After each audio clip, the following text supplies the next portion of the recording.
She was the daughter no one wanted. He was the duke no one dared refuse. And when he chose her over every glittering beauty in England, the entire aristocracy erupted in disbelief. What happened next shattered every rule they thought unbreakable. Stay until the end to see how the invisible girl became the most powerful woman in the realm, and drop a comment with your city so I know you're watching from across the world. Tabam! The chandeliers of Ashford Manor blazed like captured stars, throwing golden light across marble floors polished to mirror perfection.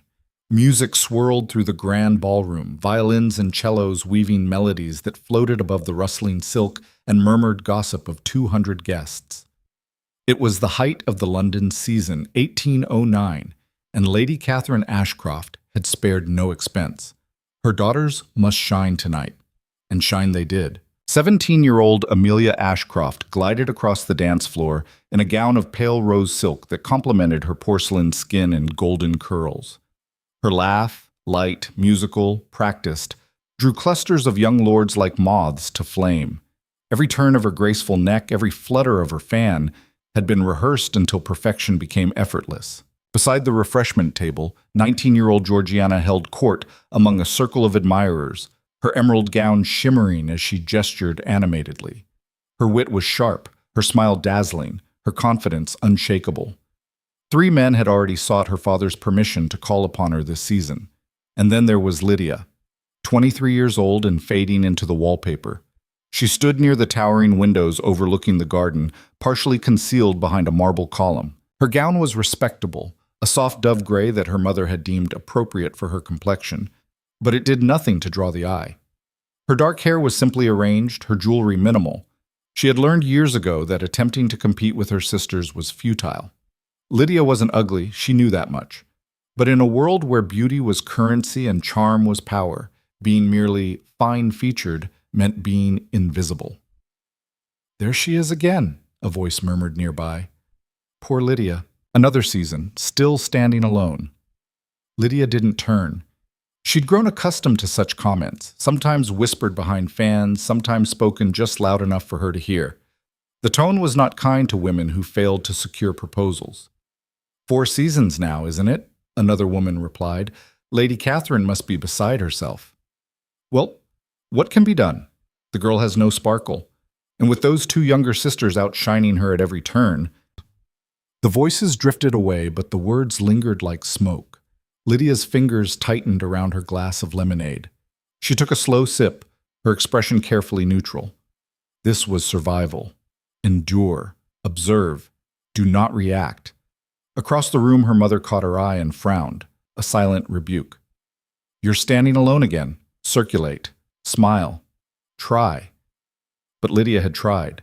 For 3 long seasons, she had smiled until her cheeks ached, attempted clever conversation, dressed in whatever colors her mother insisted would bring out her features.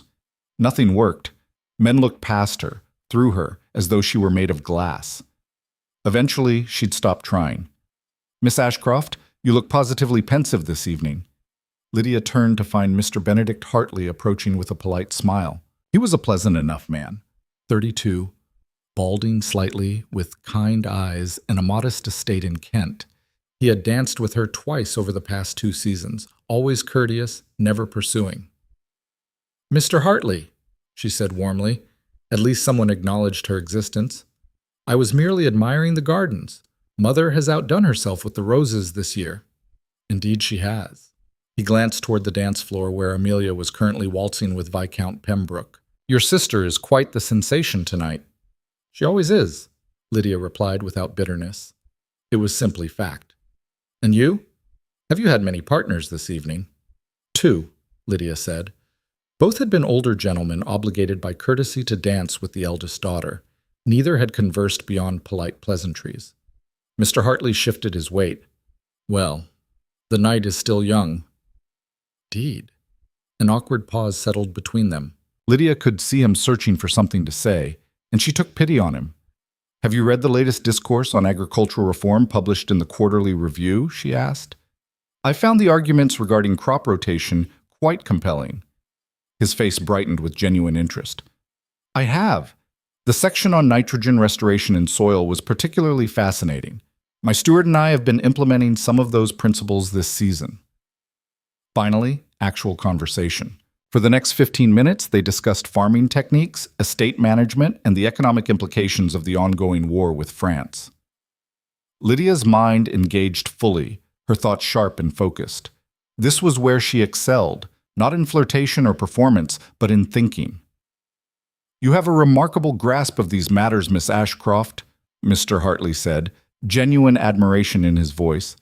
"Most ladies wouldn't trouble themselves with such topics." "Most ladies aren't given the opportunity to be bored enough to read agricultural journals," Lydia replied with a wry smile. He laughed. "Perhaps. But intelligence is undervalued in society, I think." "Only when it appears in women," Lydia said quietly. Mr. Hartley opened his mouth to respond, but suddenly the music faltered. Conversation throughout the ballroom dropped to murmurs, then to silence. Heads turned toward the entrance. Lydia felt it before she saw it, a shift in the air, a collective intake of breath. The Duke of Blackthorn had arrived. Adrian Blackthorn was 31 years old and commanded the kind of presence that made grown men step aside and debutantes forget their practiced smiles. He stood 6 feet 3 inches tall, broad-shouldered and lean, with the bearing of a man who had never doubted his authority. His hair was black as midnight, his eyes the color of winter storms, gray and unreadable. He wore black evening attire tailored to perfection, a silver waistcoat, and no adornment beyond a single sapphire ring. He didn't need decoration. His title carried more weight than any jewel. Duke of Blackthorn, master of 4 estates totaling over 60,000 acres, advisor to the crown, wealth beyond calculation, and utterly untouchable. Lydia had seen him once before, 2 seasons ago at a royal reception. He had moved through the crowd like a predator among prey, speaking only when necessary, his gaze sharp and assessing. Rumor said he had rejected 17 marriage proposals from some of the finest families in England. Rumor also said he was cold, calculating, and possibly dangerous. "I didn't expect him tonight," Mr. Hartley whispered. "He rarely attends private balls." Lydia watched as her mother rushed forward to greet him, her practiced social smile firmly in place. Lord Ashcroft followed, bowing with exaggerated deference. "Your Grace, what an unexpected honor," Lady Catherine gushed. "We are absolutely delighted." "Lady Ashcroft," Adrian interrupted smoothly, his voice deep and precise. "Thank you for the invitation. I hope I haven't arrived too late." "Not at all, Your Grace. The evening has only just begun. May I introduce my daughters?" She gestured toward Amelia and Georgiana, who both curtsied with practiced grace. Lydia remained by the window watching the scene unfold. She felt no jealousy, only a detached curiosity. The Duke would likely exchange pleasantries, perhaps dance once with Amelia, and then depart. These powerful men always followed the same pattern. But Adrian Blackthorn was not looking at Amelia. He was looking directly at Lydia. His gaze cut across the ballroom like a blade, finding her in the shadows with unnerving precision. For 3 heartbeats, their eyes locked. Lydia felt her breath catch. There was no warmth in his expression, but there was attention. Absolute, focused, undeniable attention. Then he looked away, turning his focus back to Lady Catherine with courteous detachment. Lydia released a breath she hadn't realized she was holding. Coincidence. Nothing more. "Miss Ashcroft?" Mr. Hartley was looking at her with concern. "Are you quite well?" "Perfectly," she lied. The music resumed. Adrian danced once with Amelia, a formality that set the younger girl blushing and stammering, and then excused himself from the floor. He made his way through the crowd, accepting congratulations and greetings with minimal engagement. And then he did something extraordinary. He approached Lydia. "Miss Ashcroft," he said, his voice low and measured, "I wonder if you might spare me the next dance." The entire ballroom seemed to freeze. Lydia stared at him, her mind racing. This had to be a mistake. Men like Adrian Blackthorn did not seek out women like her, not when goddesses like Amelia stood mere feet away. Yes, Your Grace," she heard herself say. His hand extended. She placed hers in it. His grip was warm, firm, and utterly controlled. As he led her onto the dance floor, Lydia felt hundreds of eyes burning into her back. She could hear the whispers starting already, confusion, disbelief, sharp-edged speculation. The waltz began. Adrian's hand settled at her waist with perfect propriety. His other hand held hers with confidence. They began to move. "You seem surprised," he observed. "I am, Your Grace," Lydia replied honestly. "I imagine most people are." "Because I chose you over your sisters?" The bluntness startled her. "Yes." "Do you know why?" "I cannot fathom it." His gray eyes studied her face with an intensity that made her pulse quicken. "You were the only woman in this room reading earlier this evening instead of watching the door for my arrival." Lydia blinked. "You saw that?" "I see everything, Miss Ashcroft. It's a requirement of survival." He guided her through a turn with effortless grace. "What were you reading?" "An essay on economic theory," she admitted, "specifically regarding the impact of enclosure laws on rural populations." Something flickered in his expression. Approval, perhaps. "And your opinion?" "That efficiency and profit are being prioritized over human welfare," Lydia said carefully.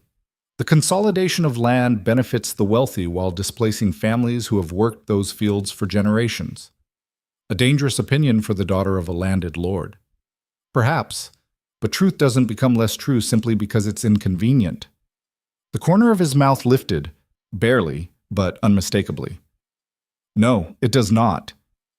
They danced in silence for several measures. Lydia was acutely aware of every eye in the room tracking their movement, every whisper hidden behind fans. Her mother looked stunned. Amelia appeared confused. Georgiana's expression was unreadable. "Why did you really ask me to dance, Your Grace?" Lydia asked quietly. "Because you interest me," Adrian replied simply, "and very few things do." "I'm not beautiful. Beauty is common, intelligence is rare. I'm not charming. Charm is performance. I prefer authenticity." Lydia felt something dangerous stirring in her chest. Hope. She crushed it immediately. Men like him didn't pursue women like her. This was a momentary curiosity, nothing more. "You speak as though you've studied me," she said. "I have." His gaze held hers. "For 2 seasons now." The world tilted. "What?" "I first saw you at Lady Pemberton's garden party," Adrian continued calmly. "You were sitting alone beneath an oak tree, reading. Every other woman there was performing for attention. You were the only one who seemed content in your own company." Lydia's heart hammered against her ribs. "That was over a year ago." "Indeed." "Why wait until now?" "Because I needed to be certain." The waltz was ending. He guided her through the final turn with deliberate slowness. "And I am." The music stopped. Adrian released her with perfect propriety, bowed, and stepped back. "Thank you for the dance, Miss Ashcroft. I will call upon you tomorrow at 2 o'clock. Before she could respond, he turned and walked away. Not toward her sisters, not toward the refreshment table, not toward any of the dozen families desperate for his attention. He left the ballroom entirely. Lydia stood frozen in the center of the dance floor, her mind reeling. Around her, the whispers erupted like wildfire. Did he just announce his intention to call on her?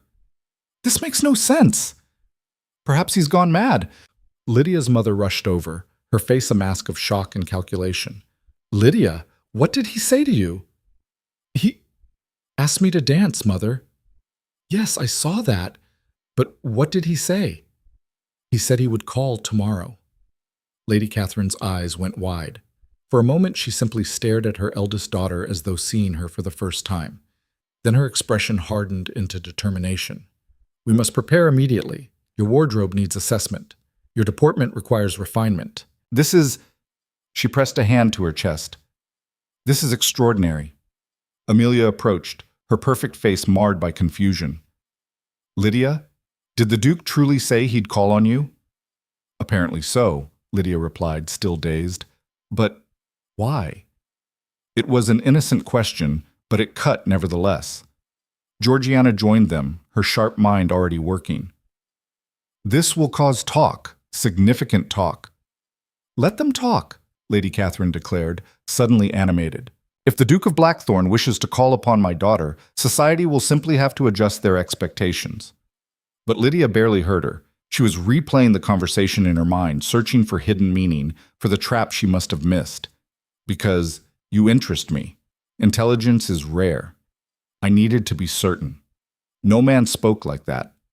No duke looked past beauty, past charm, past performance, to see what? What did he see when he looked at her? Lydia! Her mother's voice snapped her back to the present. Are you listening? Yes, mother. Tomorrow at 2. We have much to prepare. But as Lydia was swept away into her mother's planning frenzy, she couldn't shake the feeling that had settled deep in her bones. The Duke of Blackthorn didn't make social calls for amusement. Whatever he wanted from her, it was real. The remainder of the evening passed in a blur. Lydia endured countless questions, speculative glances, and barely concealed jealousy from women who had spent years vying for Adrian's attention. Her sisters reacted with characteristic grace. Amelia with confused acceptance, Georgiana with thoughtful observation. But it was the men's reactions that unsettled her most. Lord Pembroke approached her father with concern. Ashcroft, I must speak plainly. Blackthorn is unconventional. Some might say ruthless. Are you certain this is wise? The Duke is the most eligible man in England, her father replied stiffly. If he wishes to call upon my daughter, I see no reason to object. But which daughter? Surely Amelia... He chose Lydia, Lord Ashcroft interrupted, his voice carrying an edge Lydia rarely heard. And I trust the Duke's judgment. It was the first time Lydia could remember her father defending her. Later, as carriages began departing and guests filtered toward the door, Lydia escaped to the library. She needed silence, space, time to think. The room was dark except for moonlight streaming through tall windows. She sank into her favorite chair and closed her eyes. This cannot be real. But it was. Tomorrow at 2 o'clock, the Duke of Blackthorn would arrive at her door. And then, what? Lydia? She opened her eyes to find Georgiana standing in the doorway, still in her emerald gown. I thought you might be here, her sister said softly, entering and closing the door behind her. You always retreat to books when overwhelmed. I'm not overwhelmed. You're terrified.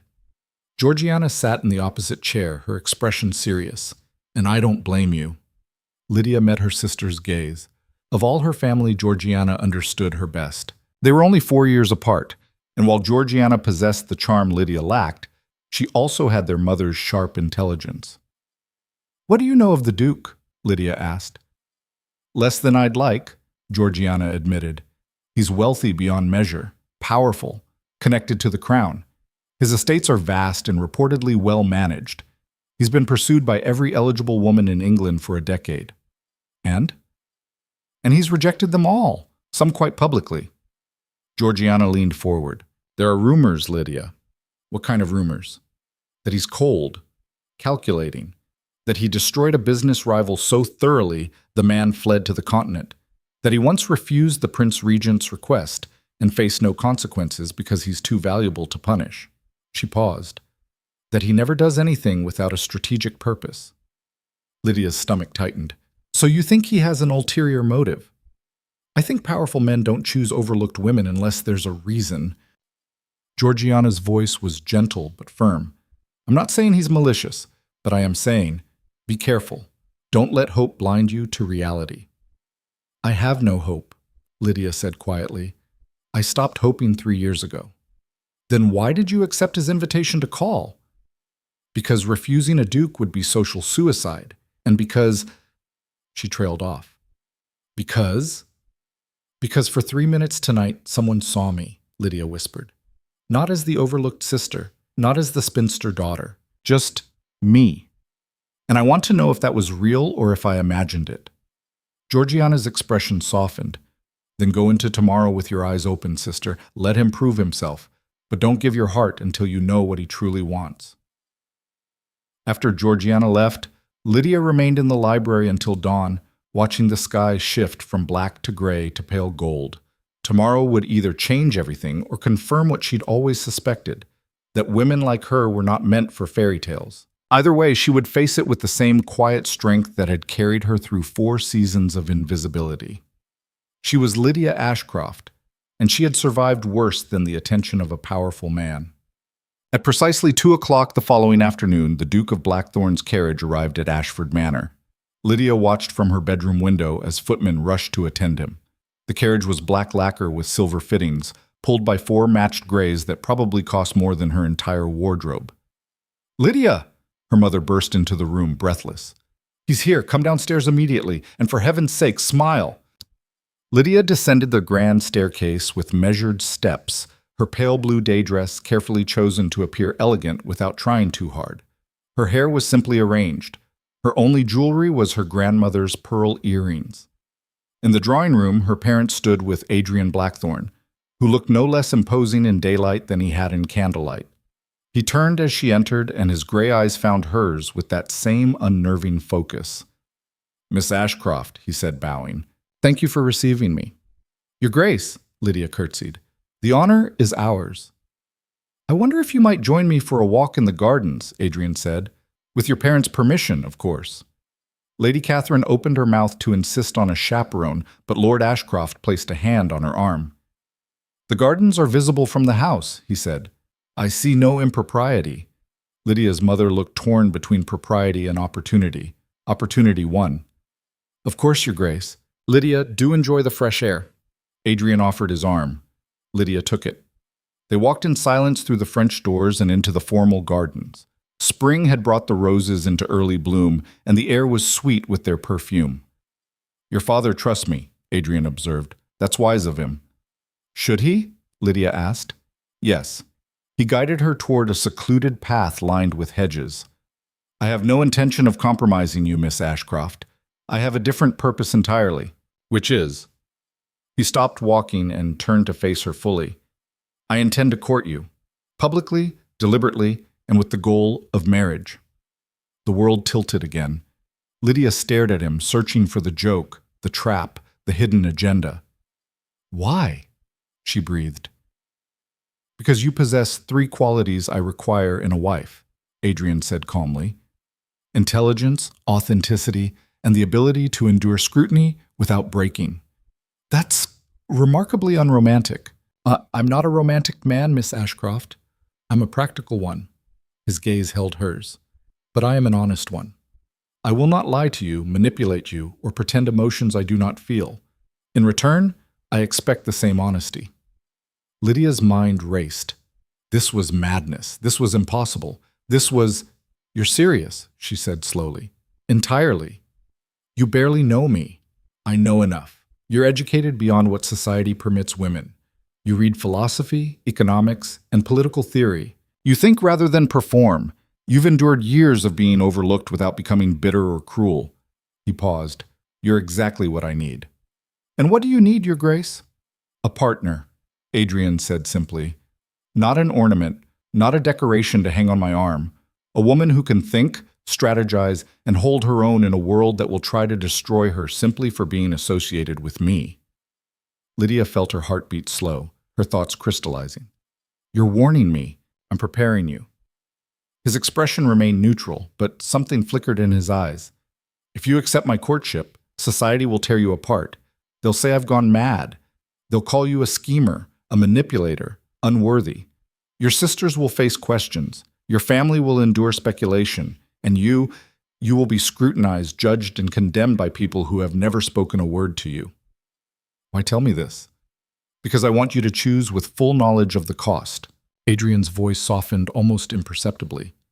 "This will not be easy, Lydia, and I refuse to trap you in a nightmare you didn't knowingly accept." He had used her given name. The intimacy of it struck her like lightning. "What if I say no?" she asked. "Then I will thank you for your time and leave. You'll face some gossip, but it will fade. Your life will continue as before." "And if I say yes?"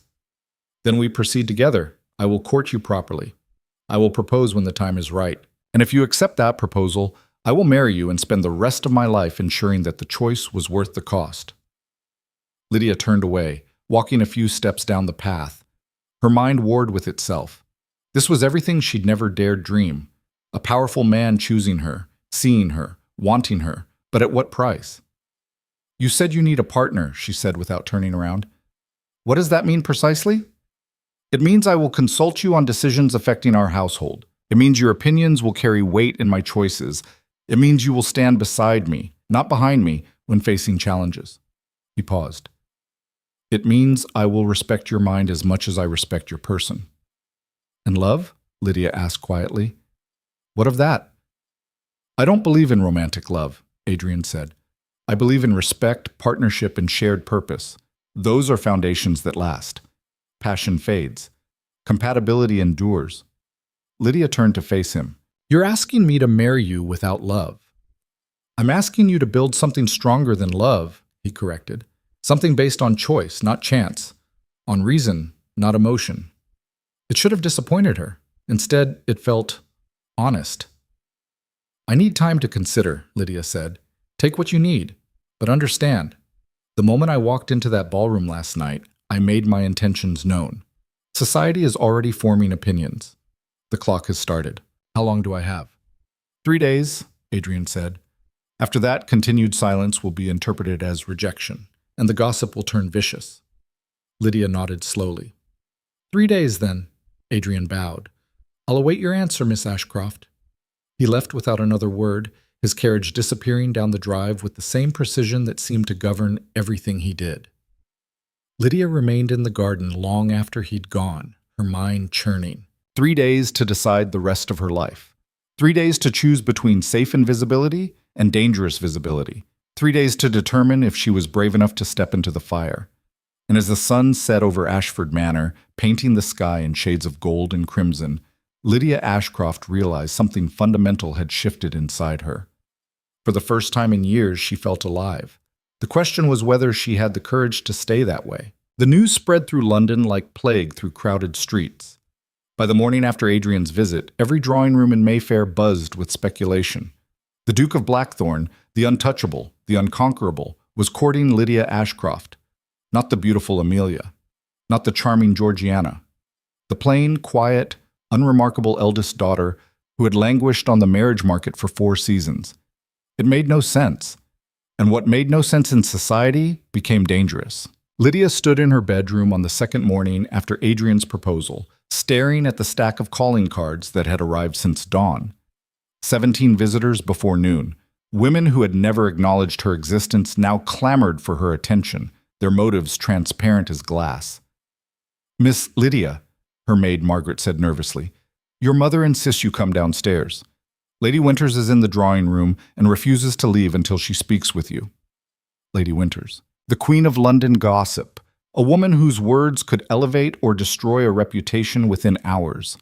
Lydia smoothed her morning dress and descended the stairs with the same measured calm she'd cultivated over years of invisibility, but her heart hammered against her ribs. This was the scrutiny Adrian had warned her about. This was the beginning. In the drawing room, Lady Winters sat perched on the settee like a predatory bird, her sharp eyes missing nothing. She was 60 years old, draped in purple silk, and commanded more social power than half the peers in Parliament. Miss Ashcroft, she said, her voice honey over steel, how delightful to finally have a proper conversation. Finally. As though the previous 4 years of ignoring Lydia had never happened. Lady Winters, Lydia curtsied, what an unexpected pleasure. I won't waste time on pleasantries, girl. The entire ton is ablaze with speculation, and I demand to know, what have you done to ensnare the Duke of Blackthorn? The word ensnare landed like a slap. Lydia's mother, hovering near the door, made a strangled sound. Lady Winters, I assure you, my daughter has conducted herself with perfect propriety. I wasn't speaking to you, Catherine. Lady Winters' gaze never left Lydia. Well, girl, what tricks did you employ? This was the moment. Lydia could bend, apologize, demur, play the role society expected. Or she could do what Adrian had done, refuse to perform. No tricks, Lady Winters, Lydia said evenly. The Duke chose to call upon me. I neither sought his attention nor engineered it. Impossible. Men like Blackthorn don't pursue women like you without reason. Women like me? Lydia's voice remained calm, but something cold settled in her chest. Please, do elaborate. Lady Winters' eyes narrowed. Unremarkable women. Women who lack the beauty, charm, and connections that attract powerful men. Surely you understand your own limitations, child. Lady Catherine gasped.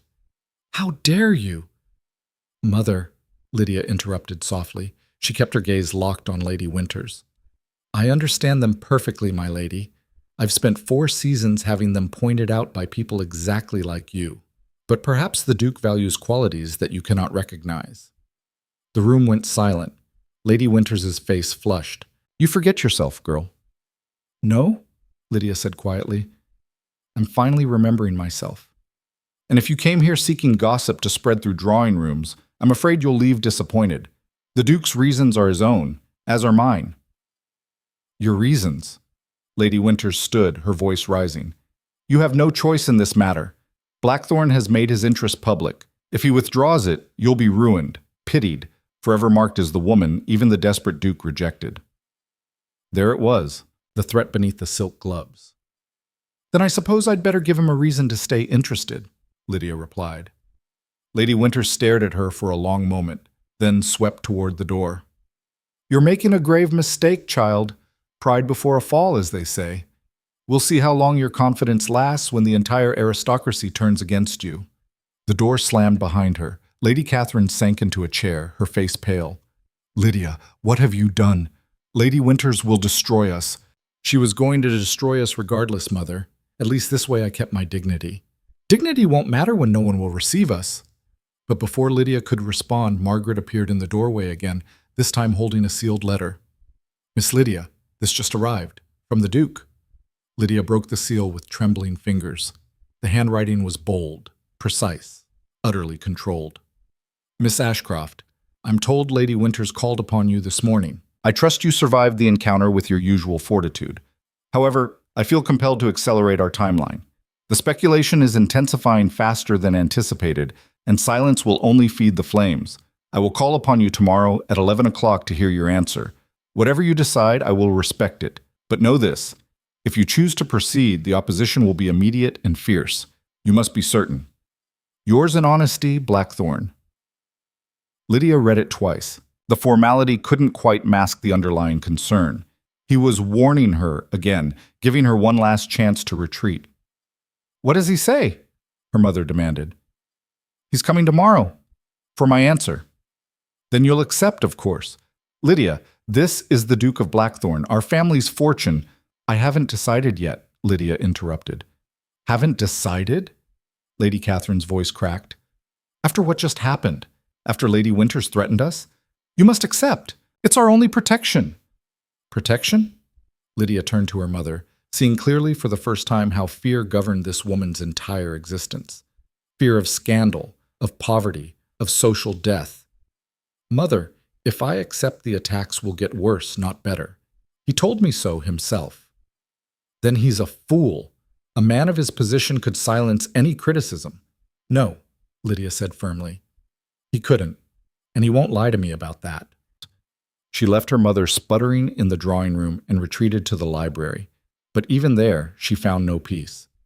Through the window, she could see carriages slowing as they passed Ashford Manor, occupants craning their necks for a glimpse of the woman who'd captured the impossible Duke. The clock was ticking. Tomorrow at 11, Adrian would arrive. And she still didn't know what she would say. That evening, as twilight painted the sky in shades of violet and gold, Georgiana found Lydia in the garden. Her sister carried 2 glasses of wine and wore an expression of fierce determination. "You need to hear something," Georgiana said without preamble, handing Lydia a glass. "And you're not going to like it." Lydia took the wine. "What happened?" "I went to Lady Morrison's card party this afternoon. The things they're saying about you." Georgiana's jaw tightened. "It's vicious, Lydia. They're calling you a schemer, a social climber. Some even suggested you've used dark arts to ensnare him." "Dark arts?" Despite everything, Lydia almost laughed. "How medieval." "It's not funny. Lady Pemberton announced that if you and the Duke marry, she'll refuse to acknowledge you. And she's not alone. At least a dozen prominent families are prepared to cut you entirely." The wine turned bitter on Lydia's tongue. "I see." "There's more." Georgiana's voice dropped. "Someone started a rumor that you're pregnant, that Blackthorn is being forced to marry you to avoid scandal." Rage, white-hot and unfamiliar, flooded through Lydia's veins. "That's a lie." "Of course it's a lie, but truth doesn't matter to them. They need an explanation for why a duke would choose you, and they're creating one." Georgiana gripped her sister's hand. "Lydia, if you proceed with this, It's going to be war. Lydia looked at her sister, beautiful, charming, beloved Georgiana, and saw genuine fear in her eyes, not for herself, for Lydia. What would you do? Lydia asked quietly. If you were me. Georgiana was silent for a long moment, then, I'd be terrified, but I think I'd also be angry. They've ignored you for years, dismissed you, made you feel invisible, and now that someone powerful sees you, they want to destroy you for it. She squeezed Lydia's hand. That's not justice. That's cruelty. Adrian said I need 3 qualities, Lydia murmured. Intelligence, authenticity, and the ability to endure scrutiny without breaking. Can you? Endure it? Lydia thought of 4 years standing in corners, 4 years of whispered criticisms, 4 years of being dismissed, overlooked, forgotten. She'd endured that without breaking. What was a little more suffering if it meant finally being seen? I don't know, she admitted, but I think I want to try. Georgiana smiled, fierce and proud. Then tomorrow, when the Duke comes, you tell him yes, and you hold your head high while the world loses its mind. But that night, lying in bed with moonlight streaming through her window, Lydia's courage wavered. She thought of Lady Winter's threats, of the rumors already spreading, of families preparing to shun her. She thought of her parents' reputation, her sister's prospects, and she thought of Adrian's gray eyes watching her with that unnerving focus, seeing something in her that no one else had bothered to look for. Intelligence, authenticity, the ability to endure. She had all 3. The question was whether she had the courage to use them. Dawn came too quickly. Lydia, dressed in her finest morning gown, pale green silk that brought out the color in her eyes, and waited in the drawing room as the clock crept toward 11. Her mother paced like a caged animal. You'll accept. You must accept. Our entire future depends on it. Catherine, let the girl breathe, Lord Ashcroft said, surprising everyone. He looked at Lydia with something she'd rarely seen in his eyes. Respect. Whatever she decides, I'll support it. Support it? Lady Catherine whirled on him.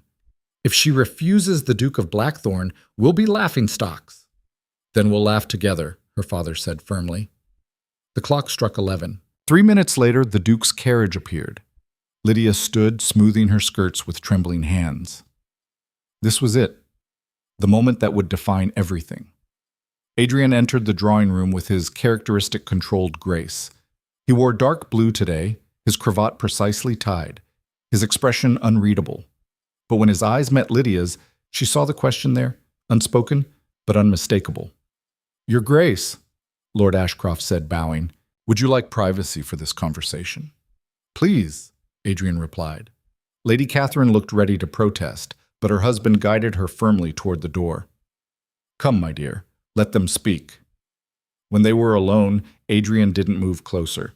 He stood near the fireplace, giving Lydia space, waiting. You know what Lady Winter said to me yesterday? Lydia asked. I heard 3 different versions by sunset. And the rumors? The lies?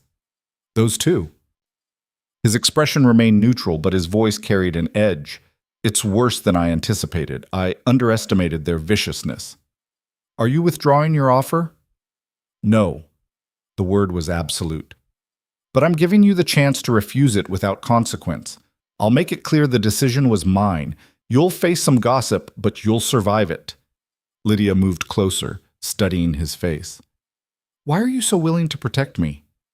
Because you deserve protection. This world is cruel to women who don't fit their narrow definitions of acceptable. I won't add to that cruelty. But you'll marry me knowing what it will cost me.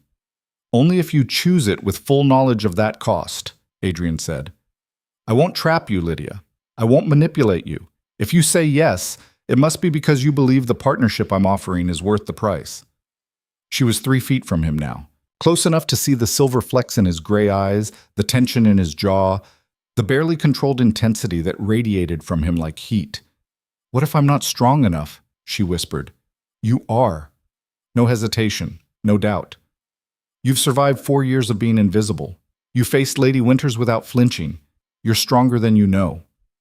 What if I fail you? You won't. He took a single step closer. But if you somehow did, I wouldn't abandon you. That's not who I am. Lydia's breath caught. This man, this powerful, dangerous, absolutely controlled man, was offering her something no one else ever had. Not just marriage, not just position, but genuine partnership, respect, a chance to be more than decoration. I have conditions, she heard herself say. Adrian's mouth curved in the barest hint of a smile. I expected nothing less. If we marry, I want a voice in household decisions. Real voice, not token acknowledgement. Agreed. I want access to your library, all of it. Granted. I want to be consulted on estate matters that affect the people living on your lands. Already planned. And I want honesty, always. Even when it's uncomfortable.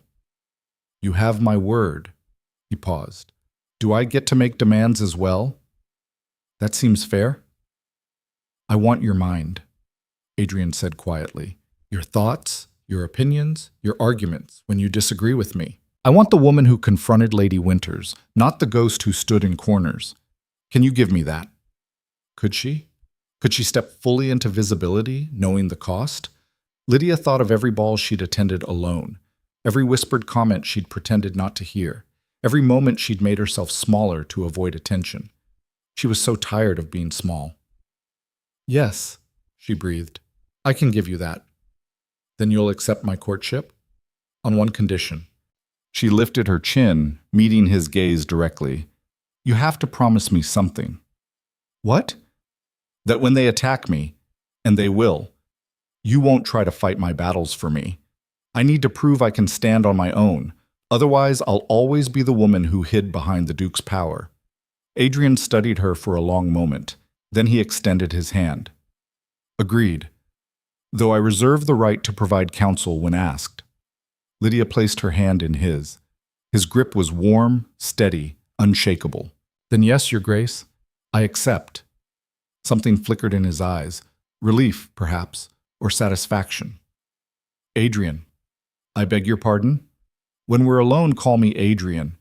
I've been calling you Lydia in my mind for months. It seems only fair. A smile tugged at her lips. Very well, Adrian. He raised her hand to his lips, pressing a kiss to her knuckles that sent heat racing up her arm. Thank you for your courage, Lydia. I won't waste it. Then he released her hand and stepped back, the formal Duke reasserting itself. I'll make our courtship official this evening, and I'll escort you to the Hartwick Ball tomorrow night. Lydia's stomach dropped. The Hartwick Ball? That's the most prestigious event of the season. Everyone will be there. Precisely. We're not hiding from this, Lydia. We're facing it head on. Adrian, I don't think they're going to talk regardless, he interrupted gently. But if we walk in together, hold our heads high, and refuse to cower, we control the narrative. We show them that their opinions don't determine our worth. He was right. Hiding would only confirm their suspicions, feed their gossip. But the thought of walking into that ballroom, of facing hundreds of hostile eyes. I'm frightened, she admitted. Good. Fear means you understand the stakes. He moved to the door, then paused. But courage isn't the absence of fear, Lydia. It's the decision to act despite it. And I believe you have more courage than anyone in that ballroom will expect. After he left, Lydia stood alone in the drawing room, her hand still tingling from his kiss, her mind racing. She'd done it. She'd said yes. And tomorrow night, she would walk into the fire. Her mother burst into the room moments later, her face alight with triumph. You accepted! Oh, Lydia, this is wonderful. We must prepare immediately. Your wardrobe needs complete overhaul. Your dancing requires practice. Mother, Lydia interrupted, I need you to understand something. This isn't a fairy tale. The Duke has been honest about what we're facing. Society is going to be vicious. Nonsense. Once you're married to a Duke, they'll all fall in line. They won't. Some will cut us entirely. Others will smile to our faces and destroy us behind our backs. This is going to be brutal. Lady Catherine's smile faltered. But surely the Duke's position, his position makes it worse, not better. He's refusing to follow their rules. They'll hate us for it. For a moment, her mother looked genuinely frightened. Then her expression hardened with familiar calculation. Then we'll simply have to be stronger than they are. It wasn't the solidarity Lydia had hoped for, but it was something. That afternoon, word of the official courtship spread through London faster than fire through dry timber. By evening, Lydia had received 17 calling cards, half from people offering congratulations, half from people demanding audiences to discuss this development. She refused them all. Instead, she spent the evening in the library with Georgiana, who insisted on teaching her the latest dances and coaching her on the subtle art of devastating retorts. When Lady Pemberton says something cutting, don't respond with anger, Georgiana instructed. Respond with calm amusement, as though her opinion is too insignificant to merit real emotion. That feels dishonest, Lydia protested. It's survival. In this world, the woman who loses her composure loses the battle. Georgiana demonstrated a perfect dismissive smile. Like this. How interesting that you think so, Lady Pemberton. I hadn't realized your opinion still held any weight. Lydia practiced until her face ached. But that night, lying in bed, the confidence drained away. Tomorrow she would walk into a room full of people who despised her, who thought her unworthy, who believed she'd used trickery to ensnare a duke, and she would have to face them without armor, without weapons, with nothing but the same quiet strength that had carried her through years of invisibility. Was it enough? She thought of Adrian's words. Intelligence, authenticity, the ability to endure. She had survived this long by being overlooked. Now she had to survive being seen. The next evening arrived too quickly. Lydia stood before her mirror as Margaret helped her into a gown of deep sapphire blue, the finest dress she'd ever owned, commissioned specifically for tonight at Adrian's insistence. "You look beautiful, miss," Margaret whispered. Lydia studied her reflection. The gown fit perfectly, highlighting what curves she had, making her dark hair appear lustrous rather than plain. Sapphires glinted at her throat, another gift from Adrian. But it was her eyes that caught her attention. They looked different, harder, more determined. "I look like I'm going to war," she murmured. "You are, miss," Margaret replied, "but you'll win. I know you will." The Duke's carriage arrived at precisely 7 o'clock. Adrian emerged wearing black evening clothes that made him look even more imposing than usual. When he saw Lydia, something shifted in his expression. Approval, admiration, something she couldn't quite name. "You look formidable," he said. "Is that a compliment?" "The highest one I know." He offered his arm. "Ready?" "No, but I'll go anyway." The ride to the Hartwick estate was silent. Lydia watched London pass outside the window, her hands clenched in her lap. Adrian didn't try to fill the silence with empty reassurances. He simply sat across from her, a solid presence, waiting. When they arrived, the mansion blazed with light. Music drifted from open windows. Carriages lined the drive, disgorging the cream of English society. Adrian descended first, then turned to help Lydia down. His hand closed around hers, steady and sure. "Whatever happens in there," he said quietly, "remember, you belong at my side. Not because of your family name or your beauty or your charm, but because I chose you. And my choices aren't subject to their approval." Lydia nodded, not trusting her voice. They ascended the stairs together. The footman announced them. His Grace, the Duke of Blackthorn, and Miss Lydia Ashcroft. Every conversation in the ballroom stopped. Every head turned. And in that instant of absolute silence, Lydia felt the full weight of their judgment crash over her like a wave. Hundreds of eyes, hundreds of thoughts, all focused on her inadequacy, her unworthiness, her audacity. But Adrian's hand remained steady on her arm, and Lydia stepped forward into the storm. The silence held for 3 heartbeats. Then the whispers began, a rustling wave of shock, contempt, and barely concealed malice that swept through the Hartwick ballroom like wind through dead leaves. Lydia forced herself to breathe. Adrian's hand remained firm on her arm as they descended the stairs into the glittering crowd. Every step felt like walking through hostile territory. Eyes tracked their movement with predatory focus. Fans snapped open to conceal moving lips. Men exchanged glances weighted with judgment. "Steady," Adrian murmured, so quietly only she could hear. "Let them stare."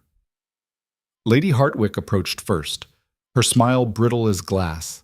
She was 50 years old, draped in burgundy silk, and possessed the kind of social power that could make or break reputations with a single word. "Your Grace," she said, curtsying to Adrian with exaggerated deference. Then her gaze slid to Lydia, cold as winter. "Miss Ashcroft, how unexpected to see you here." The insult was delicate but unmistakable. Lydia was beneath this company. Her presence was an aberration. "Lady Hartwick," Lydia replied, keeping her voice level. "Thank you for receiving us. Receiving the Duke is always an honor." The emphasis on Duke made it clear that Lydia herself warranted no such courtesy. "Though I confess, Your Grace, we were all rather shocked by your choice of companion this evening." "Were you?" Adrian's tone carried a dangerous edge. "How peculiar. I don't recall seeking society's permission for my personal decisions." Lady Hartwick's smile tightened. "Of course not, Your Grace, though surely you understand the speculation. Miss Ashcroft is not the sort of woman one typically associates with a man of your stature." Before Adrian could respond, Lydia spoke. "What sort of woman do you imagine His Grace typically associates with Lady Hartwick?" The Countess blinked, clearly unprepared for Lydia to address her directly. "I merely meant that I lack beauty, charm, the proper pedigree." Lydia's voice remained calm, almost pleasant, but something steel-edged ran beneath it.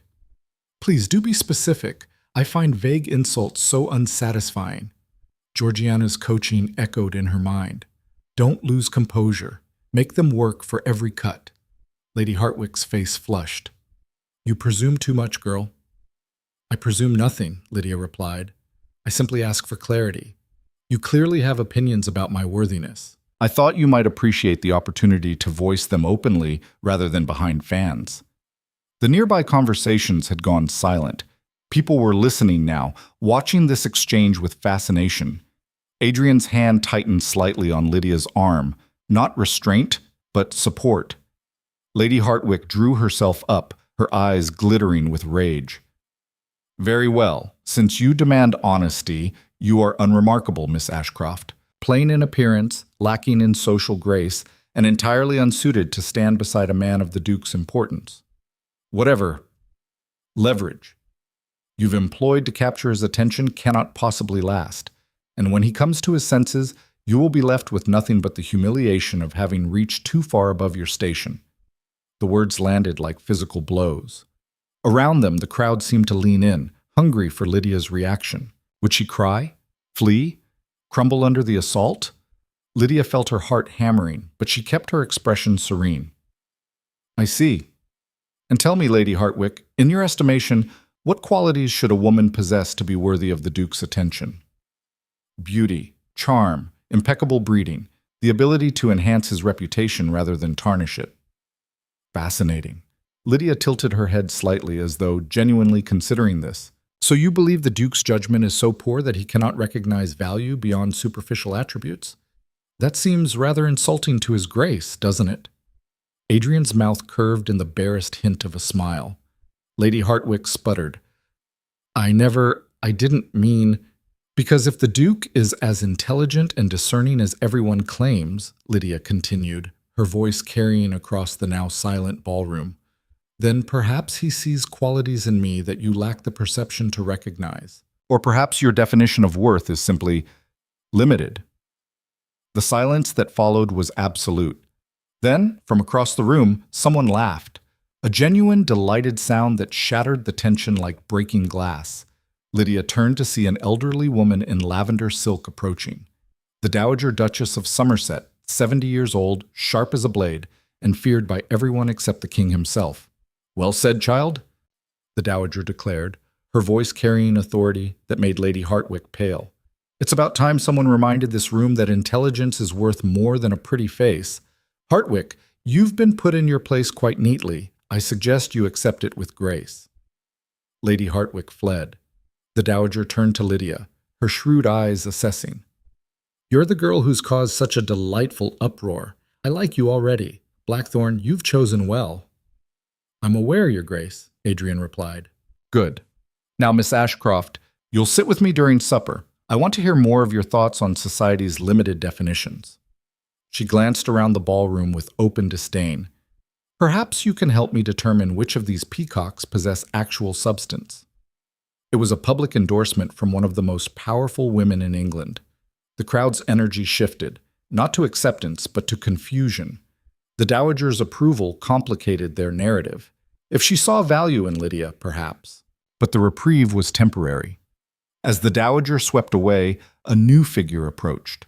Lord Marcus Hartwell, 35, handsome, and one of Adrian's most vocal critics. He'd been pursuing the Duke's favor for years, seeking political alliance. Adrian had refused him repeatedly. "Blackthorn," Marcus said, his smile predatory. "Might I have a word? In private." "Anything you wish to say can be said here," Adrian replied. Marcus's gaze flicked to Lydia with open contempt. "Very well. I wanted to offer my congratulations on your new courtship. Though I confess myself puzzled, Miss Ashcroft seems an unusual choice for a man of your position." "Does she?" Adrian's voice went cold. "Well, yes.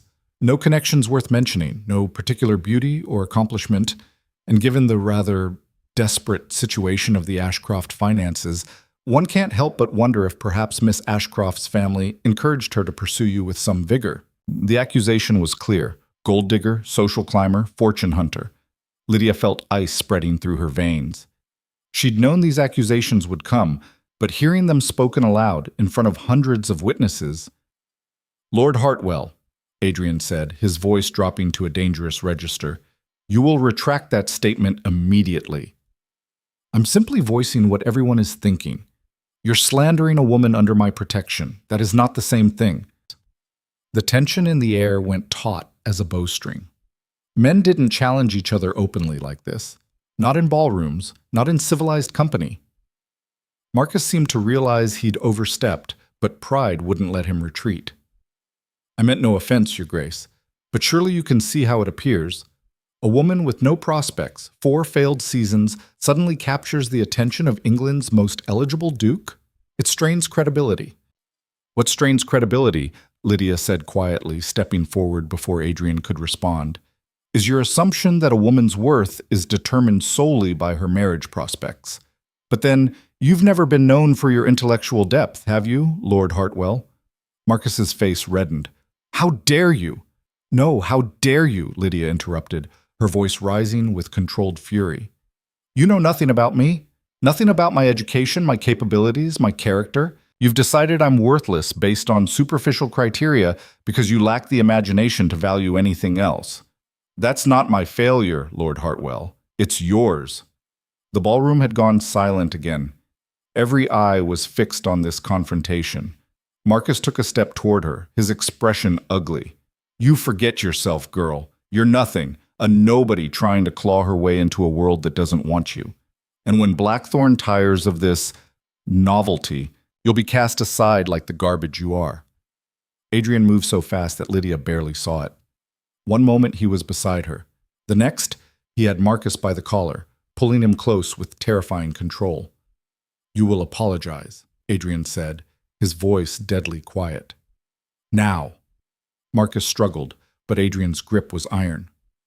"This is assault. This is a lesson in respect. Apologize to Miss Ashcroft, or I will ensure that every door in London closes to you, every investment opportunity dries up, every political connection severs. I will systematically dismantle everything you've built until you're begging for scraps. Do you understand me?" The threat was delivered with such cold certainty that even Lydia shivered. Marcus went pale. For a long moment, pride warred with survival. Survival won. "I apologize, Miss Ashcroft," he gritted out. "My words were inappropriate." Adrian released him with a slight shove. "Get out of my sight." Marcus fled, his reputation in tatters. But the damage was done. The confrontation had escalated beyond gossip into open warfare. Lines were being drawn, sides were being chosen, and Lydia realized with sinking certainty that this was only the beginning. Adrian guided her toward the refreshment tables, his jaw tight with controlled rage. "That shouldn't have happened." "It was inevitable," Lydia replied, though her hands were shaking. She clasped them together to hide it. "They needed to test us, to see if we'd break under pressure. Did we pass? I don't know, but we didn't break." She met his gaze. That has to count for something. For the rest of the evening, they navigated hostile territory. Some guests approached with genuine curiosity, younger people mostly, who seemed intrigued by the scandal. Others watched from a distance with expressions ranging from pity to contempt. A few powerful families made a point of turning their backs when Lydia passed. The Dowager Duchess kept her word, monopolizing Lydia during supper and asking pointed questions about literature, philosophy, and political theory. To Lydia's surprise, the conversation was genuine. The Dowager wasn't testing her. She was actually interested in her opinions. "You're wasted on these fools," the Dowager declared over dessert. "They wouldn't recognize substance if it bit them. But you, child, you think. That's dangerous and valuable in equal measure." "Is that why you're defending me?" Lydia asked carefully. "I'm defending you because I'm old enough to say what I please and wealthy enough that no one can stop me. But also," the Dowager leaned closer, her voice dropping, "because 40 years ago, I was you, the overlooked daughter who married above her station. They tried to destroy me too. I survived. You will as well." It was the first truly hopeful thing anyone had said all evening. But as the night wore on, Lydia felt exhaustion creeping in. Maintaining perfect composure under constant scrutiny was draining. Every word had to be measured, every expression controlled. One mistake, one moment of weakness, and they would pounce. Near midnight, Adrian found her standing alone on a balcony, gulping cool night air. "We can leave," he said quietly. "No. If we leave early, they'll say we fled in shame." "You're exhausted." "I'm surviving." She turned to face him. "You defended me in there, publicly. That will have consequences." "I don't care." "You should. Marcus isn't alone in his opinions. You've made enemies tonight." "I made those enemies years ago," Adrian replied. "Tonight I simply made them visible. Better to know where the threats lie." Lydia studied his face in the moonlight. "You expected this to get violent, didn't you? That's why you chose such a public venue. You wanted them to attack so you could respond." A slight smile touched his lips. "You're learning to think like me. That's good." "Is it? Or am I becoming as calculating as the world we're fighting?" "Calculation isn't evil, Lydia. It's survival. And in this world, the naive don't last long." Before she could respond, the balcony door opened.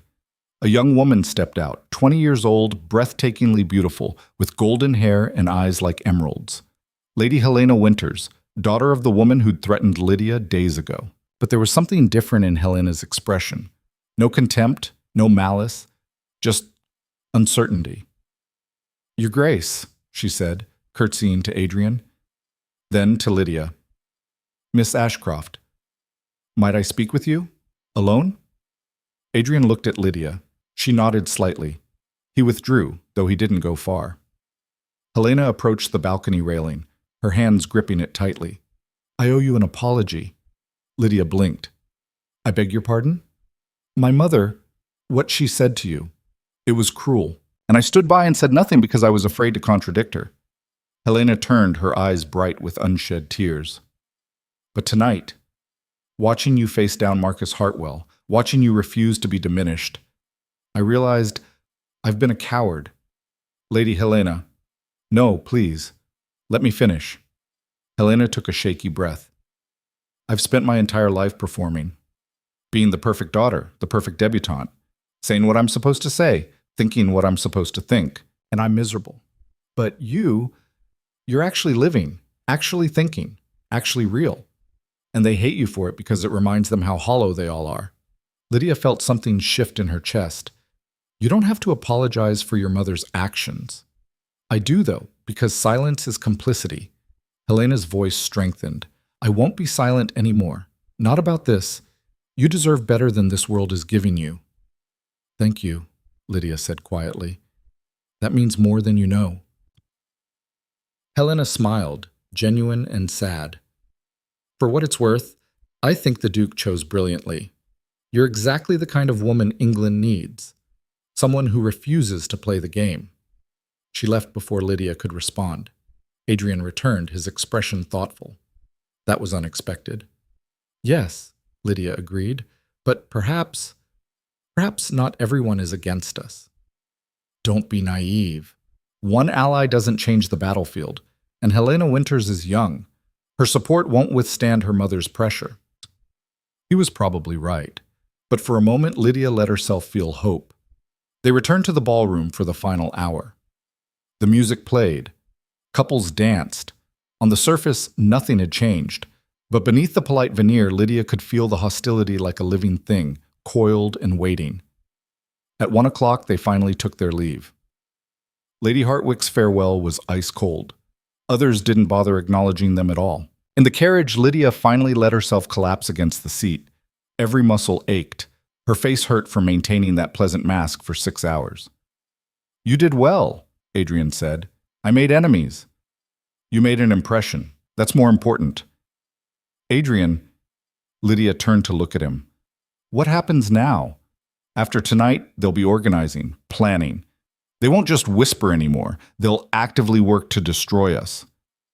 "Yes," he agreed calmly, "which is why we strike first." "Strike first? How?" His gray eyes glinted in the darkness. "We make ourselves indispensable, untouchable. We build alliances with people who value substance over performance. We demonstrate that their approval is irrelevant because we don't need it to thrive." "That sounds like war." "It is war, Lydia. It always has been. The difference is that now we're fighting back instead of enduring." The carriage rolled through London's darkened streets. Lydia watched the city pass outside the window, her mind racing. She'd survived tonight, barely. But Adrian was right. The real battle was just beginning. When they arrived at Ashford Manor, Adrian helped her down with careful courtesy. "Get some rest. Tomorrow, we plan our next move."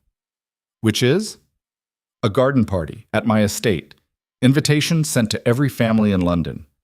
Lydia stared at him. "You're inviting the entire ton to your private estate? The place you never allow visitors?" "Exactly. They think they can exclude you from their world. We'll show them that our world is the one that matters.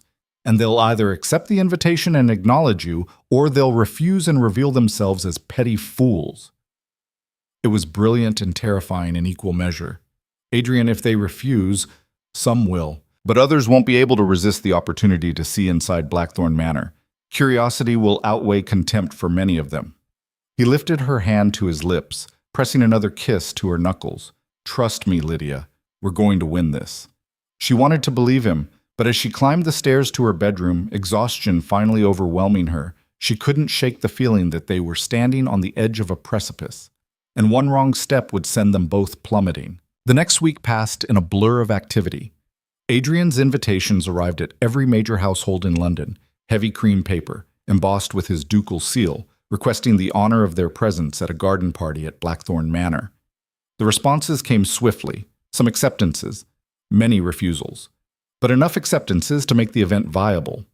Lady Catherine threw herself into preparations with manic energy. Lydia needed new gowns, new gloves, new everything. The Ashcroft finances were strained, but her mother declared that they would manage. This was too important to fail. Georgiana remained Lydia's staunchest ally, helping her practice conversation and deportment. "You were magnificent at the Hartwick ball," she said during one session. "But now the stakes are higher.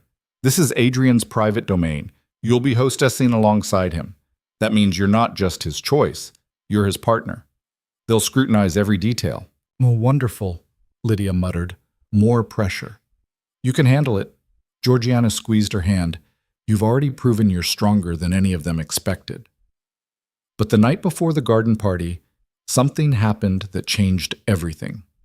Lydia was in the library, reading by candlelight, when Margaret rushed in, her face pale. "Miss Lydia, you need to see this, now!" She thrust a newspaper into Lydia's hands, the London Gazette society page. The headline made Lydia's blood freeze. "Duke's Folly. Miss Ashcroft's Hidden Shame." Revealed her hands trembling, Lydia read the article. It was vicious, detailed, and utterly false. According to the Gazette, Lydia had been secretly engaged to a tradesman 3 years ago, a scandal her family had hushed up by sending the man away with money. The engagement had ended when Lydia had proven unstable and hysterical, unable to fulfill even basic wifely duties. Her 4 failed seasons weren't due to being overlooked. They were because everyone knew she was damaged goods. The article cited anonymous sources. described events that had never happened, and painted Lydia as a desperate, unstable woman who had manipulated the Duke through deception. "This is a lie," Lydia whispered. "Every word of it."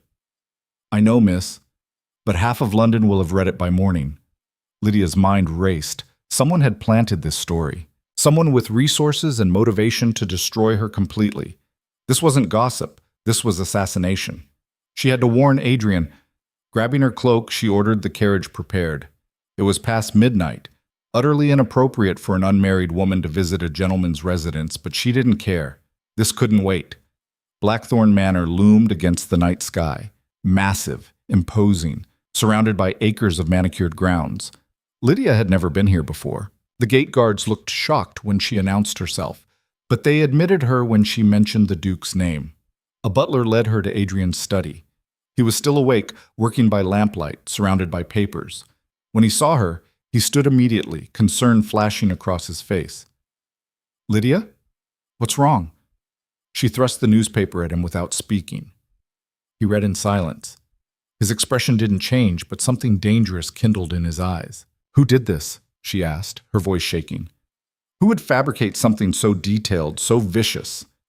Adrian set the paper down carefully. "Marcus Hartwell. Almost certainly. He has connections at the Gazette and motivation for revenge after I humiliated him. Can we sue? Force a retraction? We can try, but the damage is done. Tomorrow, everyone will have read this. And even if we prove it's false, the stain will remain." Lydia sank into a chair, her strength finally failing. "It's over then. The garden party? No one will come now. They'll believe this. They'll think I'm exactly what they always suspected, a scheming, desperate woman who tricked you." Adrian knelt in front of her, taking her hands in his. "Lydia, look at me." She met his gaze through tears she hadn't realized were falling. "This doesn't change anything," he said firmly. "Not for me. I know this is a lie. I know who you are, and I don't care what they print or what they believe. But your reputation is mine to spend as I choose, and I choose to spend it defending you." "Adrian, you can't. This is too much. If you continue courting me after this, they'll destroy you too. Your political connections, your business relationships, everything you've built could crumble." He smiled then, fierce and utterly fearless. "Then let it crumble. I've spent my entire life playing their games, following their rules, building power within a system I despise. Do you know what I realized when I saw you standing in that corner 2 years ago, reading while everyone else performed?" "What?" "That I was tired. Tired of the performance, tired of the emptiness, tired of being surrounded by people who valued nothing but appearance and status." His grip on her hands tightened. "You were the first real thing I'd encountered in a decade. And I'm not giving that up because some vindictive fool printed lies in a newspaper." Lydia shook her head, tears streaming freely now. "You're risking everything for me. Why? We barely know each other. This partnership you talk about, it hasn't even begun. You could walk away now, claim you were deceived, and society would forgive you. Why throw it all away?" Adrian was silent for a long moment. Then, "Because 20 years from now, when I'm old and powerless and forgotten, I want to look back and know that I chose courage over convenience, truth over comfort, you over them." He wiped a tear from her cheek with his thumb. "Because you're worth it, Lydia, even if you don't believe that yet." Something inside her cracked open. All the walls she'd built, all the protective numbness she'd cultivated, it shattered under the weight of his unwavering conviction. "I'm terrified," she whispered. "Good. So am I." "You don't look terrified." "I'm excellent at hiding it." His mouth curved in a wry smile. "But Lydia, if we back down now, they win. Not just against us, against every person who's ever been dismissed, overlooked, or deemed unworthy by these arbitrary standards. We have to fight. Not because we'll definitely win, but because surrender guarantees we'll lose." Lydia looked at this man kneeling before her, powerful, dangerous, brilliant, and saw something she'd never expected to find. Not love. Not yet, but something equally rare, absolute integrity. "What do we do?" she asked. "We hold the garden party as planned. We face them together, and we make it clear that their lies have no power over truth." He stood, pulling her to her feet.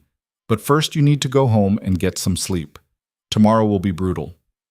"I can't sleep. Not after this. Then I'll have my housekeeper prepare a guest room. You'll stay here tonight.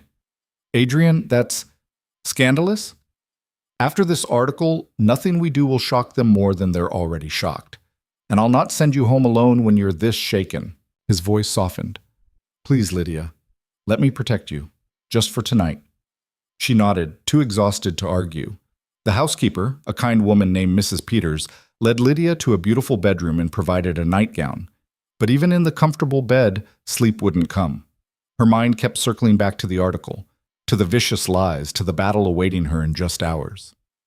Near dawn, she finally drifted into restless sleep, dreams filled with hostile faces and whispered accusations. She woke to sunlight streaming through unfamiliar windows. For a moment, she couldn't remember where she was. Then it all came flooding back. The article, Adrian's study, his promise to stand beside her. A knock at the door. Mrs. Peters entered with a breakfast tray. Good morning, Miss Ashcroft. His Grace requests that you join him in the garden when you're ready. The guests will begin arriving in 3 hours. 3 hours. Not enough time to prepare for war, but it would have to be enough. Lydia dressed in the gown Adrian had sent, pale green silk with silver embroidery, elegant and understated. She looked at herself in the mirror and barely recognized the woman staring back. She looked older, harder, like someone who'd walked through fire and survived. In the garden, Adrian stood overlooking the preparations.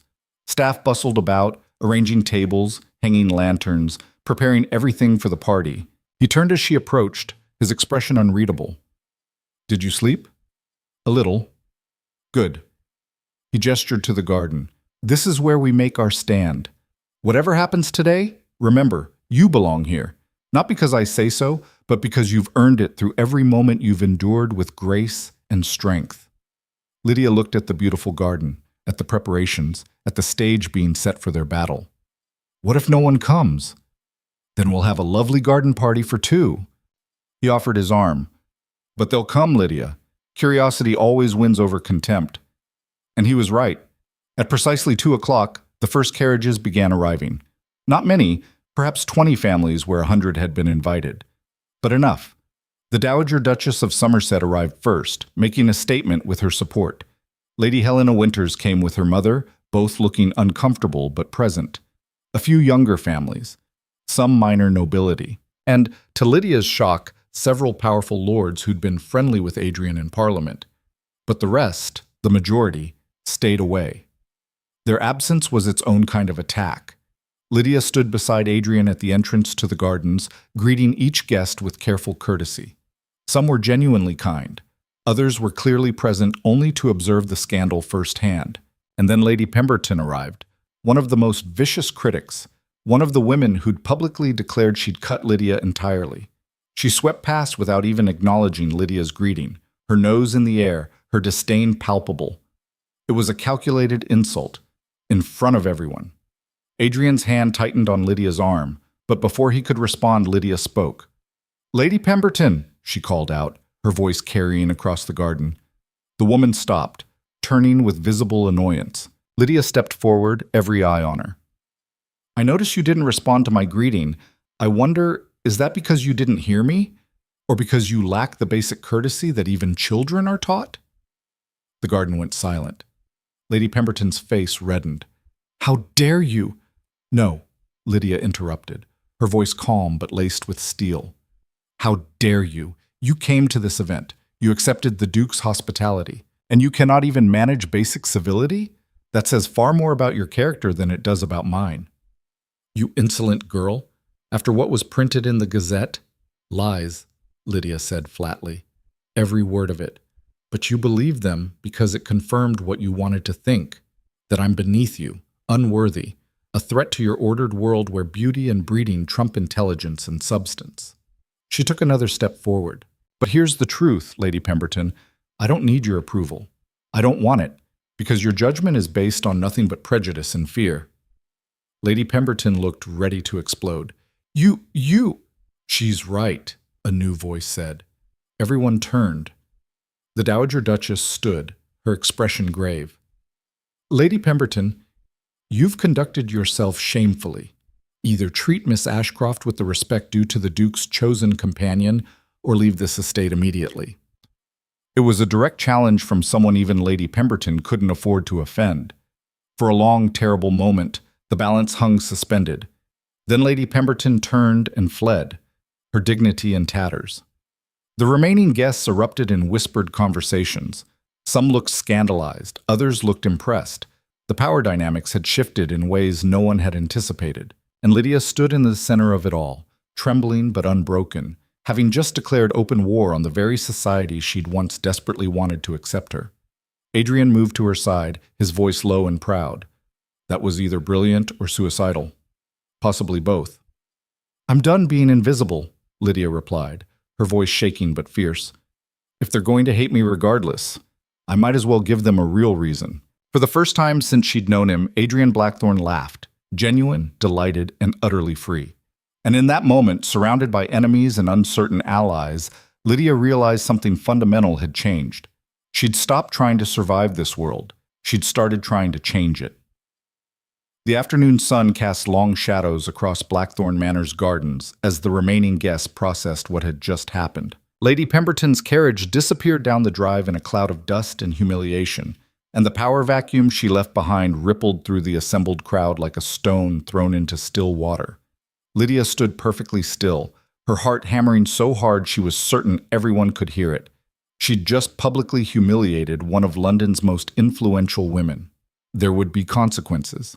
Severe ones. But as she looked around the garden, she saw something unexpected in several faces. Not shock or condemnation, but careful reassessment, as though they were seeing her clearly for the first time. "Miss Ashcroft," a male voice said. Lord William Rothschild approached with measured steps. He was 45, a prominent member of Parliament, and one of Adrian's political allies. "That was quite the display." Lydia braced herself for criticism. "I apologize if I've caused—" "Don't." Rothschild's mouth curved in a slight smile. "Don't apologize for refusing to be trampled. Lady Pemberton has terrorized this social circle for 20 years. It was past time someone stood up to her." He glanced at Adrian. "Your Grace, I believe you found yourself a formidable partner." "I'm aware," Adrian replied, his hand settling protectively at Lydia's back. Other guests began to circulate again, the frozen moment thawing. Some kept their distance, clearly uncertain. But others, younger lords, pragmatic businessmen, a few sharp-eyed ladies, gravitated closer, their expressions thoughtful rather than hostile. The Dowager Duchess claimed Lydia's arm. "Walk with me, child. We need to discuss strategy." They strolled toward a fountain while Adrian engaged Rothschild in political conversation. The Dowager's grip was firm despite her age. "What you did was dangerous," she said without preamble. "I know. It was also necessary. Pemberton would have spent the entire party undermining you through subtle insults. You forced her hand, made her reveal her ugliness publicly, and she couldn't withstand the scrutiny." The Dowager's shrewd eyes assessed Lydia. "Tell me, did you plan that, or was it instinct?" "Instinct," Lydia admitted. "I'm tired of enduring insults in silence." "Good. Strategy can be taught. Backbone cannot." The Dowager paused by the fountain. "You've made an enemy for life. Pemberton will dedicate herself to destroying you." "She was already doing that." "True, but now it's personal." The Dowager turned to face her fully. "However, you've also gained something valuable. Respect. Not from everyone, many will still despise you. But from the people who matter, the ones with actual power rather than just pedigree, you've proven you're not a doormat. That matters more than you know." A young woman approached, Lady Helena Winters, looking nervous but determined. "Miss Ashcroft, might I have a word?" The Dowager released Lydia's arm with an approving nod. Helena led her to a secluded bench beneath a flowering trellis. "I owe you an apology," Helena began. "Again. I read the article in the Gazette.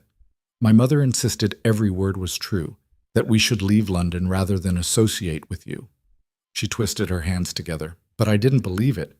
And when she forced me to come here today to witness your humiliation, I realized I couldn't stay silent anymore." "Helena, no, please. I need to say this."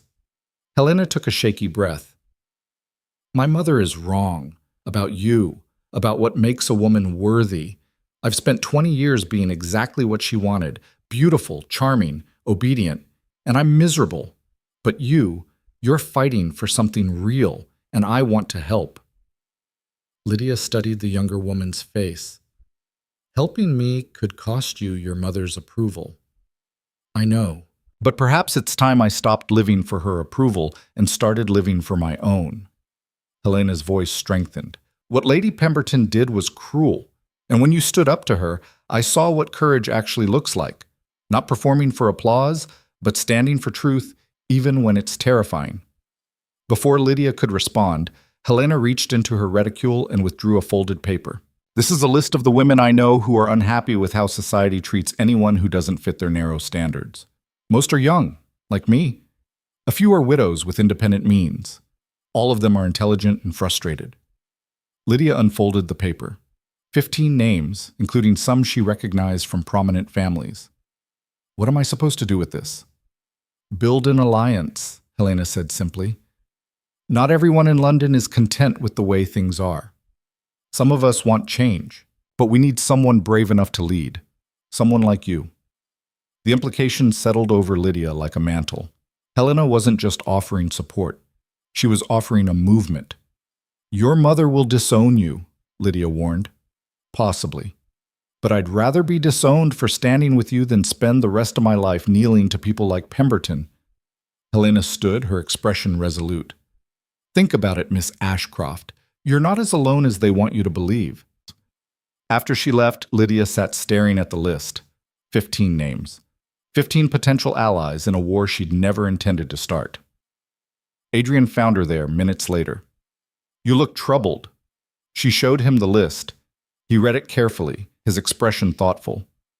Helena Winters is braver than I gave her credit for. She wants me to build an alliance, to change society from within. And I don't know if I'm capable of that. I'm just trying to survive, Adrian. I never set out to lead a revolution. He sat beside her, his presence steady and grounding. Revolutions rarely announce themselves in advance, Lydia. They start when someone finally says enough and refuses to bend anymore. You've already said it. The question is whether you'll follow through. What if I fail? What if I make everything worse for these women, for you, for everyone who's shown me kindness? Then we fail together, Adrian replied. But consider this. What happens if you succeed?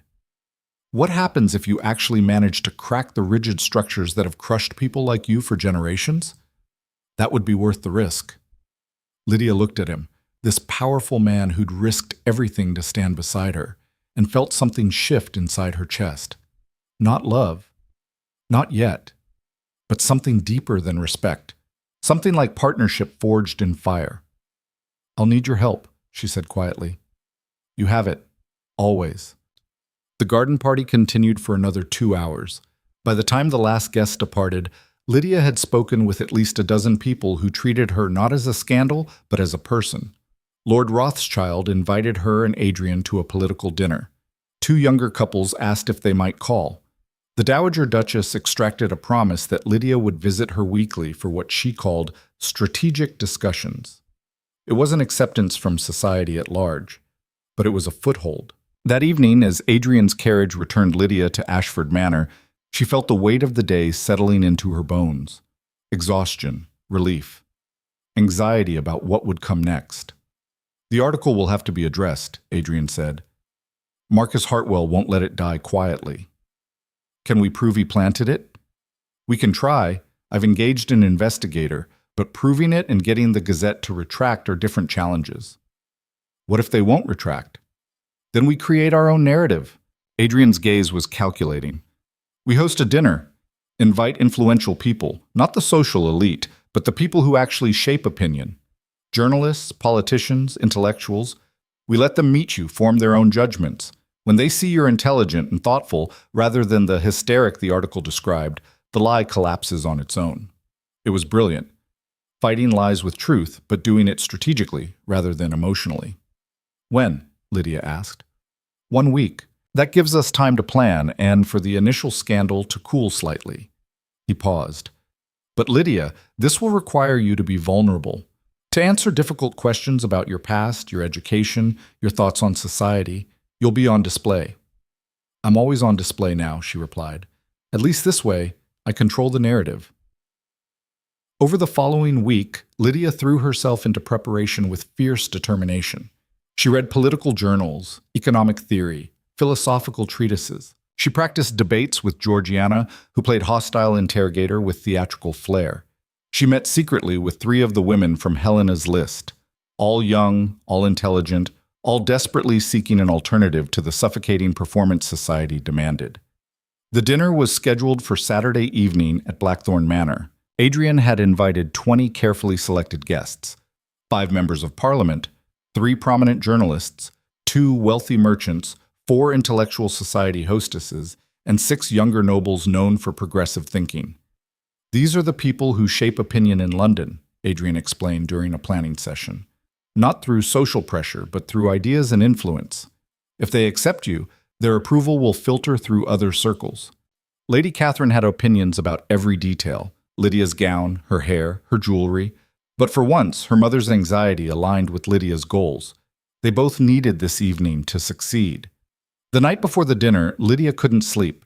She paced her bedroom, running through potential questions and answers, anticipating attacks and preparing defenses.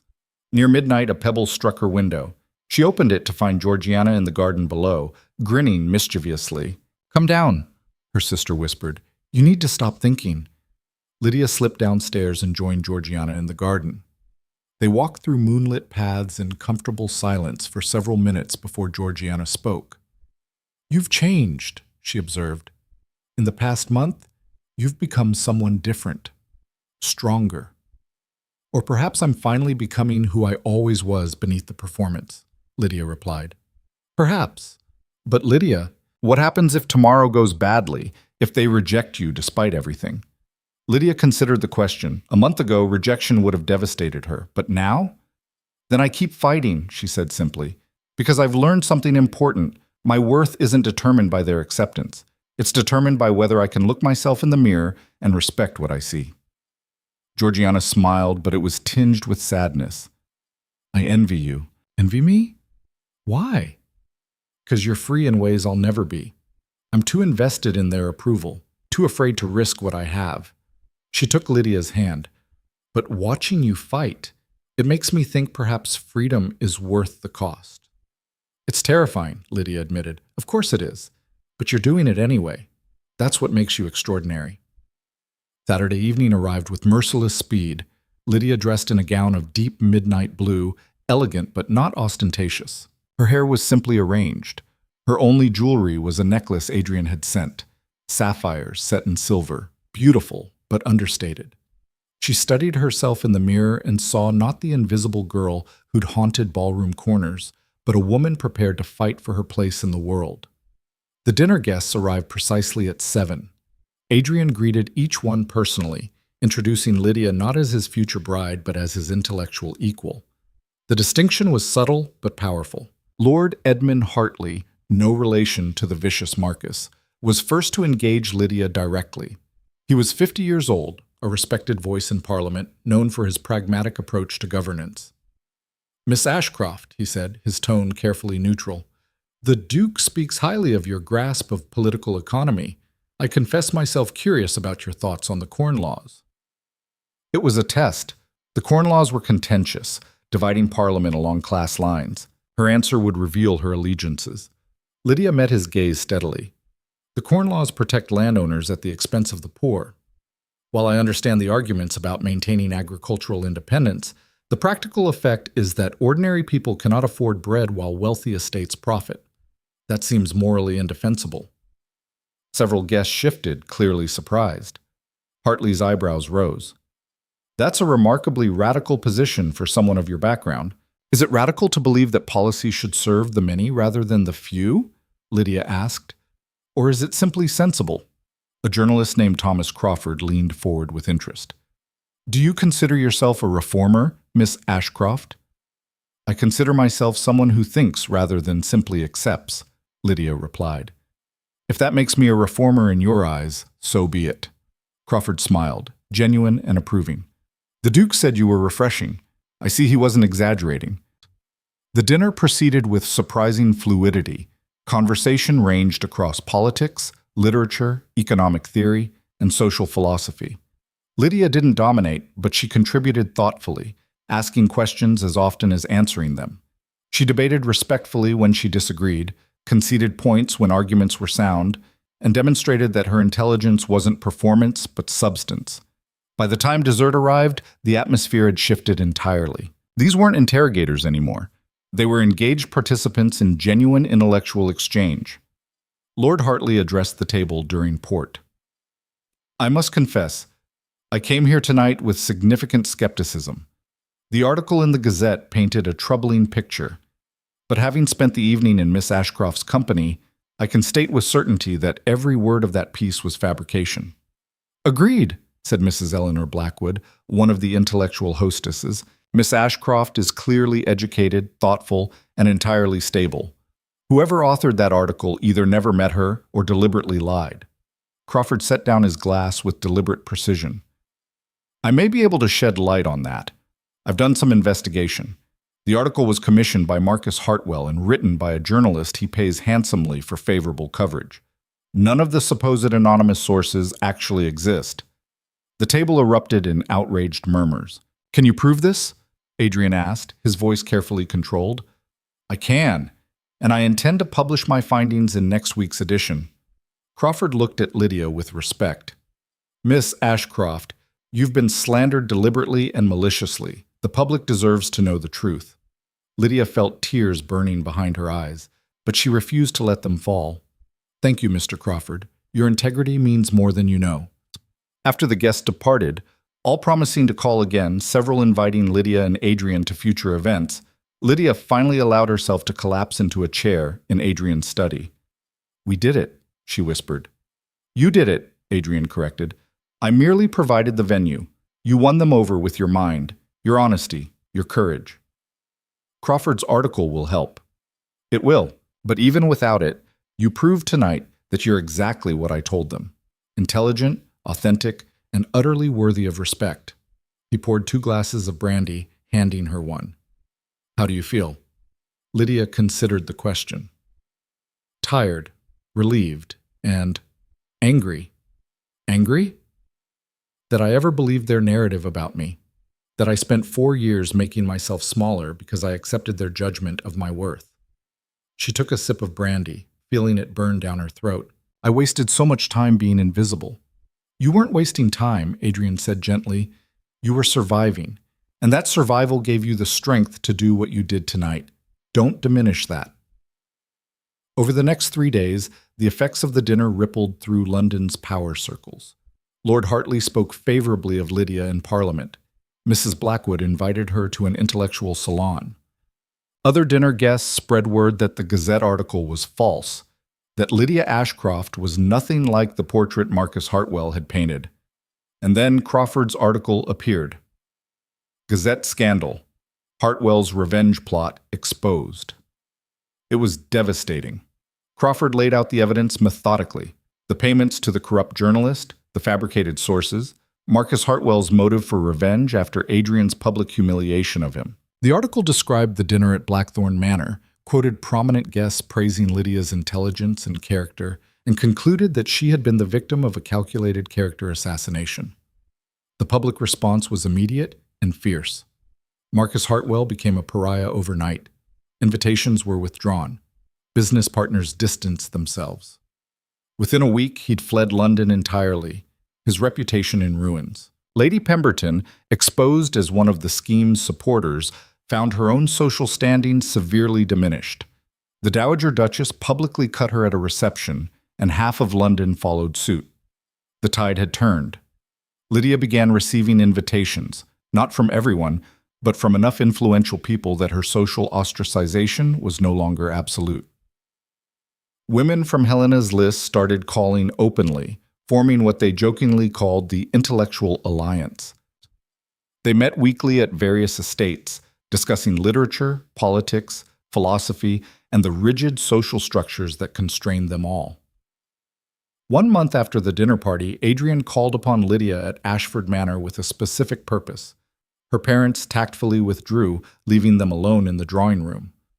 "I have something for you," Adrian said, producing a small box. Lydia's heart jumped. "Adrian, it's not a ring, not yet." He opened the box to reveal a key, old brass, ornate, clearly significant. "This is the key to Blackthorn Manor's library. All 20,000 volumes. You've earned it." Lydia stared at the key, understanding its symbolic weight. He wasn't just giving her access to books. He was giving her access to his private world, his intellectual sanctuary, the place he'd guarded from society for years. "Why now?" she asked. "Because you've proven everything I believed about you. Because you've fought battles I couldn't fight for you. Because you've transformed from invisible to unstoppable." His gray eyes held hers with that familiar intensity. "And because I think it's time we discussed our future more concretely." "You want to propose." "I want to marry you," Adrian corrected, "but I want you to know exactly what you're accepting. Marriage to me means continuing this fight. It means standing against a society that still resents us. It means constant scrutiny, ongoing battles, and the knowledge that we'll always be viewed with suspicion by certain circles." "Is this supposed to be a romantic proposal?" Lydia asked wryly. His mouth curved in a genuine smile. "I told you I'm not a romantic man, but I am an honest one. If you marry me, Lydia, you're not escaping the war. You're committing to fight it by my side for the rest of our lives." Lydia took the key from the box, feeling its weight in her palm. 1 month ago, she'd been invisible. Now she held the key to a duke's private sanctuary and an invitation to partnership unlike anything society deemed acceptable for women. "What happens if I say yes?" she asked. "We announce our engagement immediately. We marry within 3 months. We build a life based on mutual respect, intellectual partnership, and shared purpose." He paused. "And we continue changing this rigid, cruel world one battle at a time. And love? What about that?" Adrian was quiet for a moment. Then, "I told you I don't believe in romantic love, but Lydia, what I feel for you goes deeper than romance. It's admiration, respect, fierce protectiveness, and the absolute certainty that my life is better with you in it than without. If that's not love, I don't know what is." Lydia felt tears threatening again, but this time they were joyful. "That's the most romantic thing anyone's ever said to me." "Then you set a low bar." She laughed, genuine, delighted, free. "Adrian Blackthorn, I accept your brutally honest, completely unromantic, absolutely perfect proposal." He pulled her to her feet, his hands framing her face with surprising gentleness. "Are you certain? Because once we announce this, there's no retreating without consequence." "I stopped retreating the moment I stood up to Lady Pemberton," Lydia replied. "I'm done being invisible. I'm done being afraid. I'm ready to fight." "Good." He kissed her forehead, a gesture of tenderness that surprised them both. "Because London has no idea what's coming." The engagement announcement appeared in the papers 3 days later. The reactions were mixed. Some celebrated, many condemned, but everyone acknowledged. Lydia Ashcroft was no longer someone who could be ignored. The Dowager Duchess hosted a ball in their honor, explicitly stating that anyone who refused to attend would be considered an enemy to her house. 200 guests appeared, many who had previously shunned Lydia now offering stiff congratulations. At the ball, Lydia wore deep crimson, a bold choice that signaled she was done apologizing for her existence. She danced with Adrian, with Lord Hartley, with Thomas Crawford. She held court among the intellectual alliance, discussing poetry and politics with equal passion. She smiled at former critics with serene confidence, knowing their power over her had dissolved. Near midnight, as she stood on the balcony catching her breath, Helena Winters joined her. "You did it," Helena said simply. "You actually changed things." "We change things," Lydia corrected. "This isn't just my victory. It belongs to every woman who's tired of being diminished." "What happens next?" Lydia looked out over the gardens where couples strolled and music drifted on warm summer air. "We keep fighting, we build our alliance, we support each other, and we prove that women are worth more than decorative status." "They'll resist." "Of course they will. But resistance means we're making them uncomfortable. And discomfort is the first step toward change." Helena smiled, fierce and hopeful. "I'm glad the Duke chose you." So am I, Lydia admitted, though I think perhaps we chose each other. As the evening wound down and guests began departing, Adrian found Lydia for the final waltz. They moved across the floor with practiced synchronicity, two people who'd learned to fight as partners and were now learning to live as equals. Happy? Adrian asked. Lydia considered the question. She wasn't safe. Society still contained enemies. The battles ahead would be difficult, but she was seen, respected, fighting for something that mattered. Yes, she said. For the first time in years, I'm genuinely happy. Good, because the hard part starts tomorrow. She laughed. The hard part? Planning a wedding, Adrian said with mock seriousness. I'm told it's terrifying. We've survived worse. True, but we survived those battles together. I think we can handle anything now. As the final notes of the waltz faded and applause rippled through the ballroom, Lydia Ashcroft, soon to be Lydia Blackthorne, realized that the invisible girl who'd stood in corners was truly gone. In her place stood a woman who'd learned to fight, to think, to demand respect rather than beg for acceptance. And London would never be quite the same. 3 months passed in a whirlwind of preparation, transformation, and quiet revolution. The wedding was set for the first week of October, and London buzzed with anticipation. Not the cruel gossip of before, but genuine curiosity about what promised to be the most unconventional union in recent memory. Lydia spent those months not just planning a wedding, but building something far more significant. The intellectual alliance had grown from 15 women to nearly 40, meeting weekly in rotating locations to discuss everything from women's education to property rights. What had started as informal gatherings evolved into organized action. They established a lending library for women who couldn't access formal education. They funded scholarships for girls from modest families. They created networks of support for women trapped in situations where intelligence was seen as liability rather than asset. And they did it all quietly, strategically, building power without announcing their intentions to a society that would have crushed them if given warning. Lydia stood in Blackthorne Manor's library one crisp September morning, reviewing the Alliance's latest project with Helena Winters and 2 other core members, Margaret Ashford, a widow with independent means and fierce convictions, and Catherine Sterling, a brilliant mathematician whose family had forbidden her from pursuing formal study. The petition is ready, Margaret said, placing a thick document on the desk. 43 signatures from women of standing requesting that Parliament consider legislation allowing women to retain control of inherited property after marriage. It was radical, dangerous, and exactly the kind of fight Lydia had committed to. They'll reject it, Catherine said pragmatically. But the act of presenting it matters. It establishes that we exist, that we think, that we demand consideration. Who will present it? Helena asked. All eyes turned to Lydia. She took a slow breath. 3 months ago, she would have been terrified. Now, she felt something else. Determination forged through battle and tempered by victory. I will, she said. As Duchess of Blackthorne. My position provides protection, and Adrian supports the effort. The wedding is in 2 weeks, Margaret pointed out. Perhaps wait until after... No, Lydia interrupted firmly. The timing is perfect. We present the petition 1 week before the wedding. It generates conversation, puts pressure on Parliament, and demonstrates that the future Duchess of Blackthorne isn't a decoration. She's a force. Helena smiled with fierce pride. London is going to lose its mind.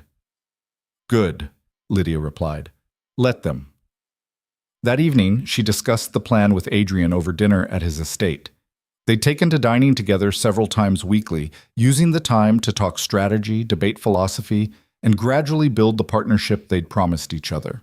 The petition will cause problems, Adrian said, though his tone carried approval rather than concern. Not for us directly, but for your alliance members. Their families will face pressure. Some may be forced to withdraw their support. I know, we've discussed the risks. Everyone who signed did so understanding the potential cost. And you're certain you want to do this now? We could wait until after the wedding, until your position as Duchess is secure. Lydia set down her fork, meeting his steady gaze. Adrian, I'm not waiting anymore. I spent years waiting for permission to exist. I'm done with that. If my position as your future wife provides a platform to fight for change, I'm using it, now. while people are paying attention.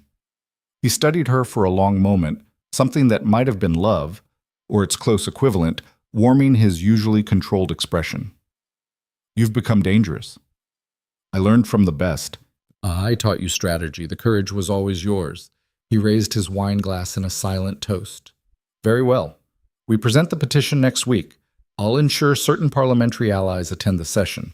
Their presence will force the others to take it seriously rather than dismiss it outright. Won't that damage your political relationships? Some of them. But Lydia, what's the point of power if we don't use it for something meaningful? I've spent years accumulating influence. It's time to spend it on causes that matter. Over the next week, word of the petition leaked through London's networks, carefully, strategically, building anticipation. Some reactions were predictable: outrage from conservative quarters, mockery from those who saw women's concerns as trivial. But other responses surprised even Lydia. Several progressive lords expressed cautious interest. 3 prominent intellectuals published essays supporting the concept. A women's educational society in Manchester sent a letter of solidarity. The petition wasn't just causing conversation, it was forcing people to choose sides. The day of the parliamentary presentation arrived cold and gray, autumn rain drumming against windows. Lydia dressed in deep forest green, elegant but severe, projecting authority rather than femininity.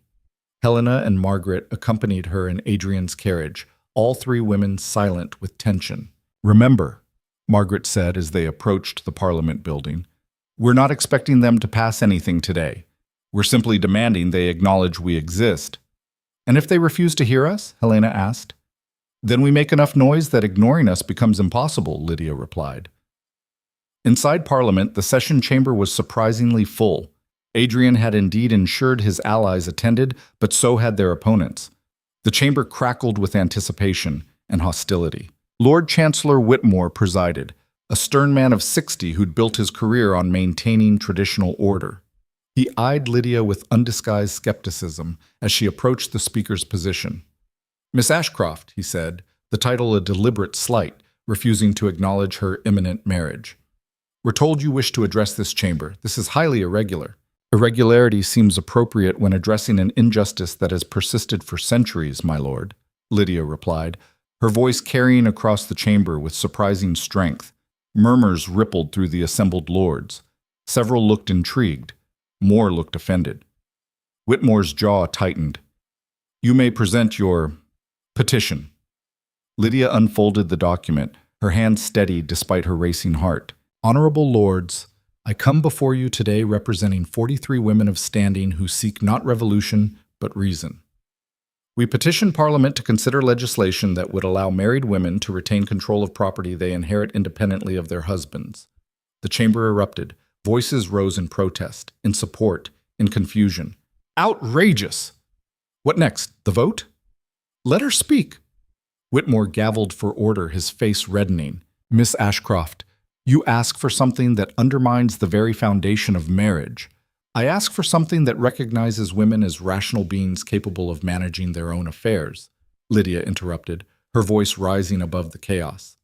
Currently, a woman can inherit an estate, manage it successfully for years, only to have complete control stripped from her the moment she marries. Her husband, who may know nothing of estate management, who may be profligate or incompetent, gains absolute authority over her life's work. How is that justice? It's natural order, someone shouted from the back benches. Women lack the capacity for such responsibility. Lydia turned to face the speaker, Lord Brennan, a pompous man known for his traditionalist views. Do I lack capacity, Lord Brennan? I've studied economics, political theory, and estate management. I can discuss agricultural yields, investment strategies, and legal precedents with anyone in this chamber. What capacity do I lack beyond the anatomical features you deem essential for rational thought? Stunned silence. Several lords shifted uncomfortably. Even Whitmore looked uncertain how to respond. Adrian stood from his position among the peers, his presence commanding immediate attention. Lord Chancellor, if I may address the chamber. Whitmore nodded, looking almost relieved to shift focus. This petition is not radical, it's practical, Adrian stated, his voice carrying absolute authority. We claim to value property rights in this nation, Yet we deny those rights to half the population based solely on sex. We claim to respect inheritance law, yet we allow a woman's inheritance to be absorbed entirely by her husband upon marriage. This isn't natural order, it's legal theft dressed in tradition's clothing. Your Grace, Lord Brennan protested, surely you don't support this feminine uprising. I support reason over prejudice. Adrian cut him off coldly. And I support my future wife, who possesses more intelligence and courage than most men in this chamber combined. The declaration hung in the air like a challenge. This was Adrian publicly choosing sides, burning bridges with conservative allies, declaring his loyalty to Lydia and her cause over political convenience. Lord Rothschild stood next. The Duke speaks wisely. This petition merits serious consideration. I propose we form a committee to study the matter and report findings within 6 months. It wasn't victory, not yet, but it was acknowledgement, official, parliamentary, undeniable. The debate raged for another hour. Opponents argued for traditional values, claiming any change would destroy the family structure. Supporters countered with logic, pointing to successful estate management by widows and unmarried women as proof of capability. Lydia stood at the center of it all, answering questions with precision, refusing to be intimidated or dismissed. Finally, Whitmore called for a vote on Rothschild's proposal. The result was narrow, 23 in favor, 19 opposed, with several abstentions, but enough. The committee would be formed. The discussion would continue. The door had cracked open. As Lydia left the chamber, Helena and Margaret flanking her like honor guards, something fundamental had shifted. They weren't invisible anymore. They weren't dismissible. They'd forced Parliament itself to acknowledge their existence and consider their demands. Outside, a crowd had gathered, women who'd heard about the petition and come to witness history. When Lydia emerged, they erupted in applause, not polite society clapping, but genuine, fierce celebration of a battle won. A young woman pushed through the crowd, eyes bright with tears. "Thank you," she whispered. "My grandmother's estate was taken by my uncle when she married. She died penniless while he profited. Thank you for fighting." Lydia felt the weight of it then, not just her own battle, but the battles of countless women who'd been dismissed, diminished, erased by laws that treated them as property rather than people. "We're not done fighting," Lydia said, loud enough for the crowd to hear. "This is just the beginning. We'll keep pushing until the law recognizes what we've always known, that women are human beings deserving of the same rights and respect as men." The applause swelled again, and Lydia saw in these faces, young and old, wealthy and modest, all united in hunger for change, the future she was fighting for. The next week passed in a blur of final wedding preparations and mounting public attention. Lydia's petition had made her a figure of controversy nationwide. Conservative papers condemned her as a threat to civilization. Progressive publications hailed her as a visionary. Letters poured into Ashford Manor, some supportive, some threatening, all proving that she'd become impossible to ignore. The wedding was scheduled for Saturday afternoon at St. James's Cathedral. It would be the social event of the season, attended by 600 guests representing England's most powerful families. Some came to celebrate. Others came to witness what they still viewed as a spectacular mistake. But they all came. The night before the wedding, Lydia's family gathered for a quiet dinner at Ashford Manor. Her father had been largely silent throughout the tumultuous months, but as dessert was served, he raised his glass. "To my daughter Lydia," he said, his voice rough with emotion. "I confess I didn't understand you for many years. I saw you as the quiet one, the overlooked one, and I accepted that as natural order. I was wrong. You're not quiet, you're thoughtful. You're not overlooked. You're selective about who deserves your attention. And you've taught me that strength comes in forms I never learned to recognize." He paused, his eyes glistening. "You've made me proud, daughter. More proud than I knew possible." Lydia felt tears spilling down her cheeks. Her father had never been demonstrative, never praised her openly. This simple acknowledgement meant everything. Her mother added, "I pushed you to be like your sisters. I thought that was kindness, helping you fit in. But you were never meant to fit in, Lydia. You were meant to stand out. I see that now." Even Amelia and Georgiana offered toasts, both acknowledging that Lydia had found something they were still searching for, purpose beyond performance, identity beyond beauty. Later, alone in her room, Lydia stood at the window watching moonlight paint the garden silver. Tomorrow she would become Duchess of Blackthorn. Tomorrow her life would change irrevocably. But the truth was, it had already changed. The invisible girl who'd haunted ballroom corners was gone completely. In her place stood a woman who'd learned that visibility required courage, that respect required fighting, and that worth was claimed rather than granted. A soft knock at the door. Georgiana entered, carrying something wrapped in cloth. "I have something for you," she said, unwrapping it to reveal a leather-bound journal. "For your thoughts, your plans, your battles. I know you'll have many more fights ahead. This is to record them, so someday other women can learn from what you've accomplished." Lydia embraced her sister, overwhelmed by the gesture. "Thank you. For everything. For defending me when I couldn't defend myself. For believing in me when I'd stopped believing." "You're going to change the world, Lydia," Georgiana whispered. "I've always known that. Now London knows it too." Saturday morning dawned clear and bright, autumn sunlight streaming through windows. Lydia dressed in her wedding gown, ivory silk with silver embroidery, elegant rather than ostentatious, designed to reflect her personality rather than society's expectations. As Margaret and Helena helped with final preparations, Lydia felt surprisingly calm. No doubts. No fear. Just certainty that she was making the right choice. "You look like a warrior queen," Helena said, adjusting Lydia's veil. "That's because I am one," Lydia replied with a slight smile. The carriage ride to St. James's Cathedral passed in a dreamlike haze. Crowds lined the streets, common people who'd read about the petition, about the scandal, about the Duke who'd chosen intelligence over beauty. They cheered as Lydia passed, and she realized that her fight had resonated beyond drawing rooms and parliamentary chambers. It had reached ordinary people, especially ordinary women, who saw in her story a reflection of their own invisible struggles. Inside the cathedral, 600 guests turned to watch her entrance. Lydia walked down the aisle alone.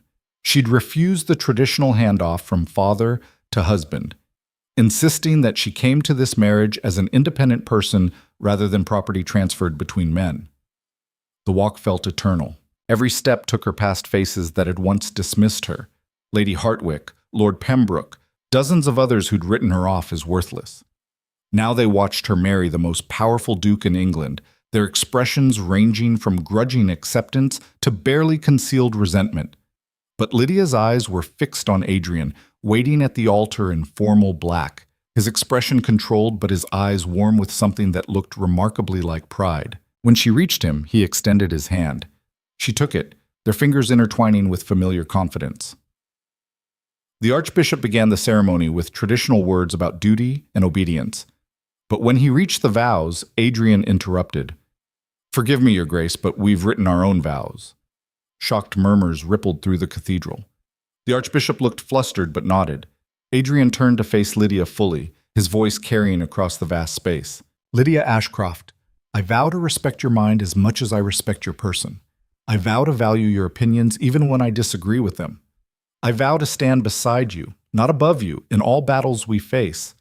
I vow to honor the partnership we've built and to spend my life proving that my choice was the wisest decision I ever made."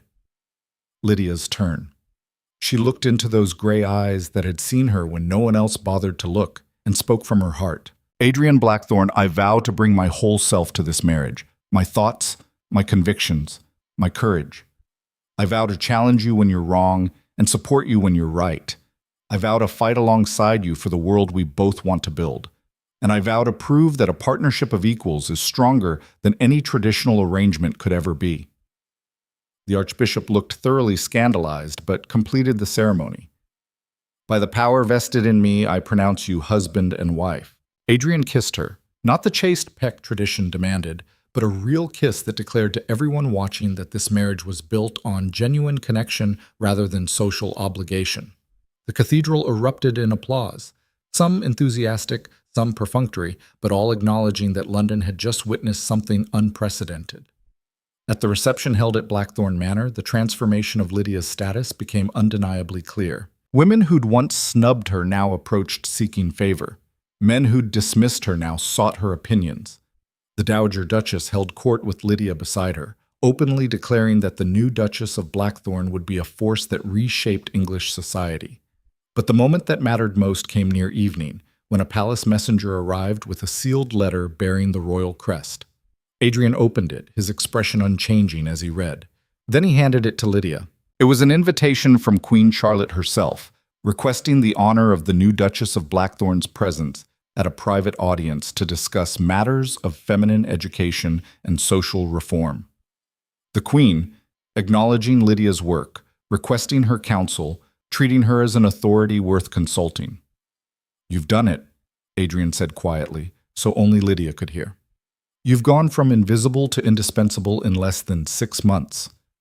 "We've done it," Lydia corrected. "This was never just my fight." As the reception continued into the night, Lydia found herself on the same balcony where she'd first been confronted by Helena months ago. The garden below glowed with lantern light. Music drifted on warm evening air. And Lydia Blackthorn, no longer Ashcroft, no longer invisible, no longer powerless, looked out over a world she was actively changing. Helena joined her, along with Margaret, Catherine, and a dozen other alliance members. "What happens now?" Catherine asked. "You're a duchess. You have the Queen's attention. How do we keep the momentum?" Lydia considered the question carefully. "We expand. We bring more women into the alliance. We publish essays arguing for educational reform. We continue pressuring Parliament. We use every advantage we've gained to help those with fewer advantages." She turned to face them. "And we never, ever stop fighting. Because the moment we grow comfortable, the moment we stop pushing for change, the old order will reassert itself." "Some will call us radicals," Margaret warned. "Good," Lydia replied. "Radicals are people who refuse to accept injustice as inevitable. I'll wear that label proudly." The months that followed proved Lydia's instincts correct. The Parliamentary Committee on Property Rights generated fierce debate but also genuine progress. The Queen became an unexpected ally, using her influence to support educational initiatives for girls. The Intellectual Alliance grew to over 100 members, establishing chapters in 3 other cities. And Lydia herself transformed from scandal to symbol, proof that intelligence, courage, and determination could overcome even the most rigid social barriers. She and Adrian settled into partnership that was everything they'd promised each other. They debated policy over breakfast, strategized social campaigns over dinner, and built a household that operated on mutual respect rather than traditional hierarchy. Their estate became a gathering place for progressive thinkers, a salon where ideas mattered more than pedigree. 1 year after the wedding, Lydia stood before Parliament again, this time to testify before the Property Rights Committee. The chamber was full, but the hostility of her first appearance had been replaced by genuine engagement. Even opponents now treated her arguments with respect rather than dismissal. "The question before you," she concluded her testimony, "is not whether women deserve these rights. We objectively do. The question is whether you have the courage to acknowledge that truth and act accordingly. History will judge you not by the traditions you maintained, but by the injustices you corrected. Choose wisely." The committee voted 3 weeks later to recommend limited property rights protections for married women. It wasn't everything Lydia had fought for, but it was progress. Real, measurable, undeniable progress. That evening, celebrating with the Alliance at Blackthorn Manor, Lydia felt the weight of accomplishment settling over her. They'd moved a mountain, not completely, but enough to prove it could be moved. Adrian found her in the library later, surrounded by books and planning documents for the next campaign. "You're already planning the next battle?" he asked with amused affection. "The work is never finished," Lydia replied. "There's still so much to change: education access, employment opportunities, legal protections. We've won 1 fight. There are dozens more ahead." He sat beside her, taking her hand. "And you'll fight every one of them, won't you?" "We will," she corrected. "Together." "Always together," he agreed. Then, more seriously, "Lydia, I need to tell you something. Something I should have said months ago." She looked at him, noting the unusual vulnerability in his expression. "I love you," Adrian said simply, not as strategy or partnership or practical alliance. "I love you, your courage, your intelligence, your absolute refusal to be diminished. I fought against feeling it because I'd told myself love was illogical. But fighting it was futile." You've become essential to me in ways I never anticipated. Lydia felt tears burning behind her eyes, joyful ones this time. I love you too. I didn't expect to. I was prepared for respect and partnership, but somewhere between the battles and the victories, partnership became love. He kissed her then, gentle and fierce simultaneously, a promise and a celebration. When they finally pulled apart, Lydia returned to her planning documents with renewed energy. Because she'd learned the most important truth of all, love didn't weaken her fight for justice, it strengthened it. 5 years later, Lydia Blackthorne stood in the House of Commons gallery, watching as Parliament passed the Married Women's Property Act, legislation that granted married women the right to own and control property independently of their husbands. It wasn't perfect. It didn't solve every injustice, but it was real change, written into law, permanent and undeniable. The vote passed by a narrow margin, but it passed. Lydia watched through tears as history changed, knowing that countless women she'd never meet would live freer lives because of this moment. Helena stood beside her, now married to a progressive lord and leading the Alliance's northern chapter. Margaret had published 3 books on women's education. Catherine had established a school for girls interested in mathematics and science. The movement they'd started in secret had grown into something unstoppable. That evening, at a celebration dinner attended by Alliance members and parliamentary allies, the Dowager Duchess, now 80 years old but still sharp as a blade, raised her glass in a toast. To Lydia Blackthorne, she declared, who taught us that being overlooked is not the same as being powerless, who proved that intelligence trumps beauty, courage trumps charm, and determination trumps tradition, who transformed from invisible to unstoppable and brought us all along with her. The Dowager's eyes glinted with fierce pride. England is better because you refuse to stay silent. We all are. The applause that followed was thunderous. Later, as carriages departed and guests filtered away, Lydia and Adrian walked through their garden under stars that seemed brighter than usual. She was 30 years old now, no longer the frightened girl who'd stood in ballroom corners. She'd become exactly what she'd always had the potential to be. A force for change, a leader, a woman who'd claimed her worth and used it to help others do the same. Do you ever miss it? Adrian asked. The simplicity of being invisible? Lydia laughed. Not for a single moment. Visibility is terrifying, but it's also powerful, and I'd rather be powerful and afraid than safe and silent. Good, because I have a feeling your next battle is going to make the property rights campaign look tame. Which battle is that? Women's suffrage. Lydia stopped walking, her mind already racing with possibilities. They'll never allow it. They said that about property rights too, Adrian reminded her, but you convinced them otherwise, or rather, you made denying it too costly to maintain. She looked at her husband, the man who'd seen her when no one else bothered to look, who'd stood beside her through every battle, who'd risked everything to partner with her rather than rule over her. It will take decades, she said quietly. Probably. But you'll start the fight, others will finish it. That's how revolutions work. They're built by generations, not individuals. Lydia thought of all the young women in the Alliance, bright-eyed and hungry for change. She thought of the girls in Catherine's school, learning mathematics without shame. She thought of women across England who would inherit property and keep it, who would manage their own affairs, who would live slightly freer lives because she'd refused to stay invisible. Then I suppose we'd better get started, she said. Adrian smiled, that rare, genuine smile reserved only for her. I wouldn't expect anything less. They walked back toward the manor, 2 partners who'd chosen each other against all odds and built something that would outlast them both. Behind them, the garden glowed with lantern light. Ahead, battles waited to be fought.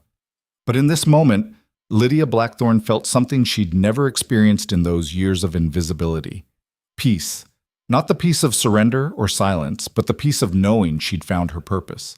She'd discovered that her worth wasn't determined by others' acceptance, but by her own choices. She'd learned that visibility required courage, that change required sacrifice, and that partnership built on respect was the strongest foundation of all. And she'd proven that the overlooked daughter, the invisible woman, the one deemed unworthy, she could change the world. One battle at a time, one law at a time, one generation at a time, until the day when women like her, intelligent, determined, courageous, would never again have to fight just to be seen. That day was still distant, But it was coming, and Lydia Blackthorne would spend the rest of her life making sure it arrived, because she was no longer invisible. She was unstoppable, and London would never be the same.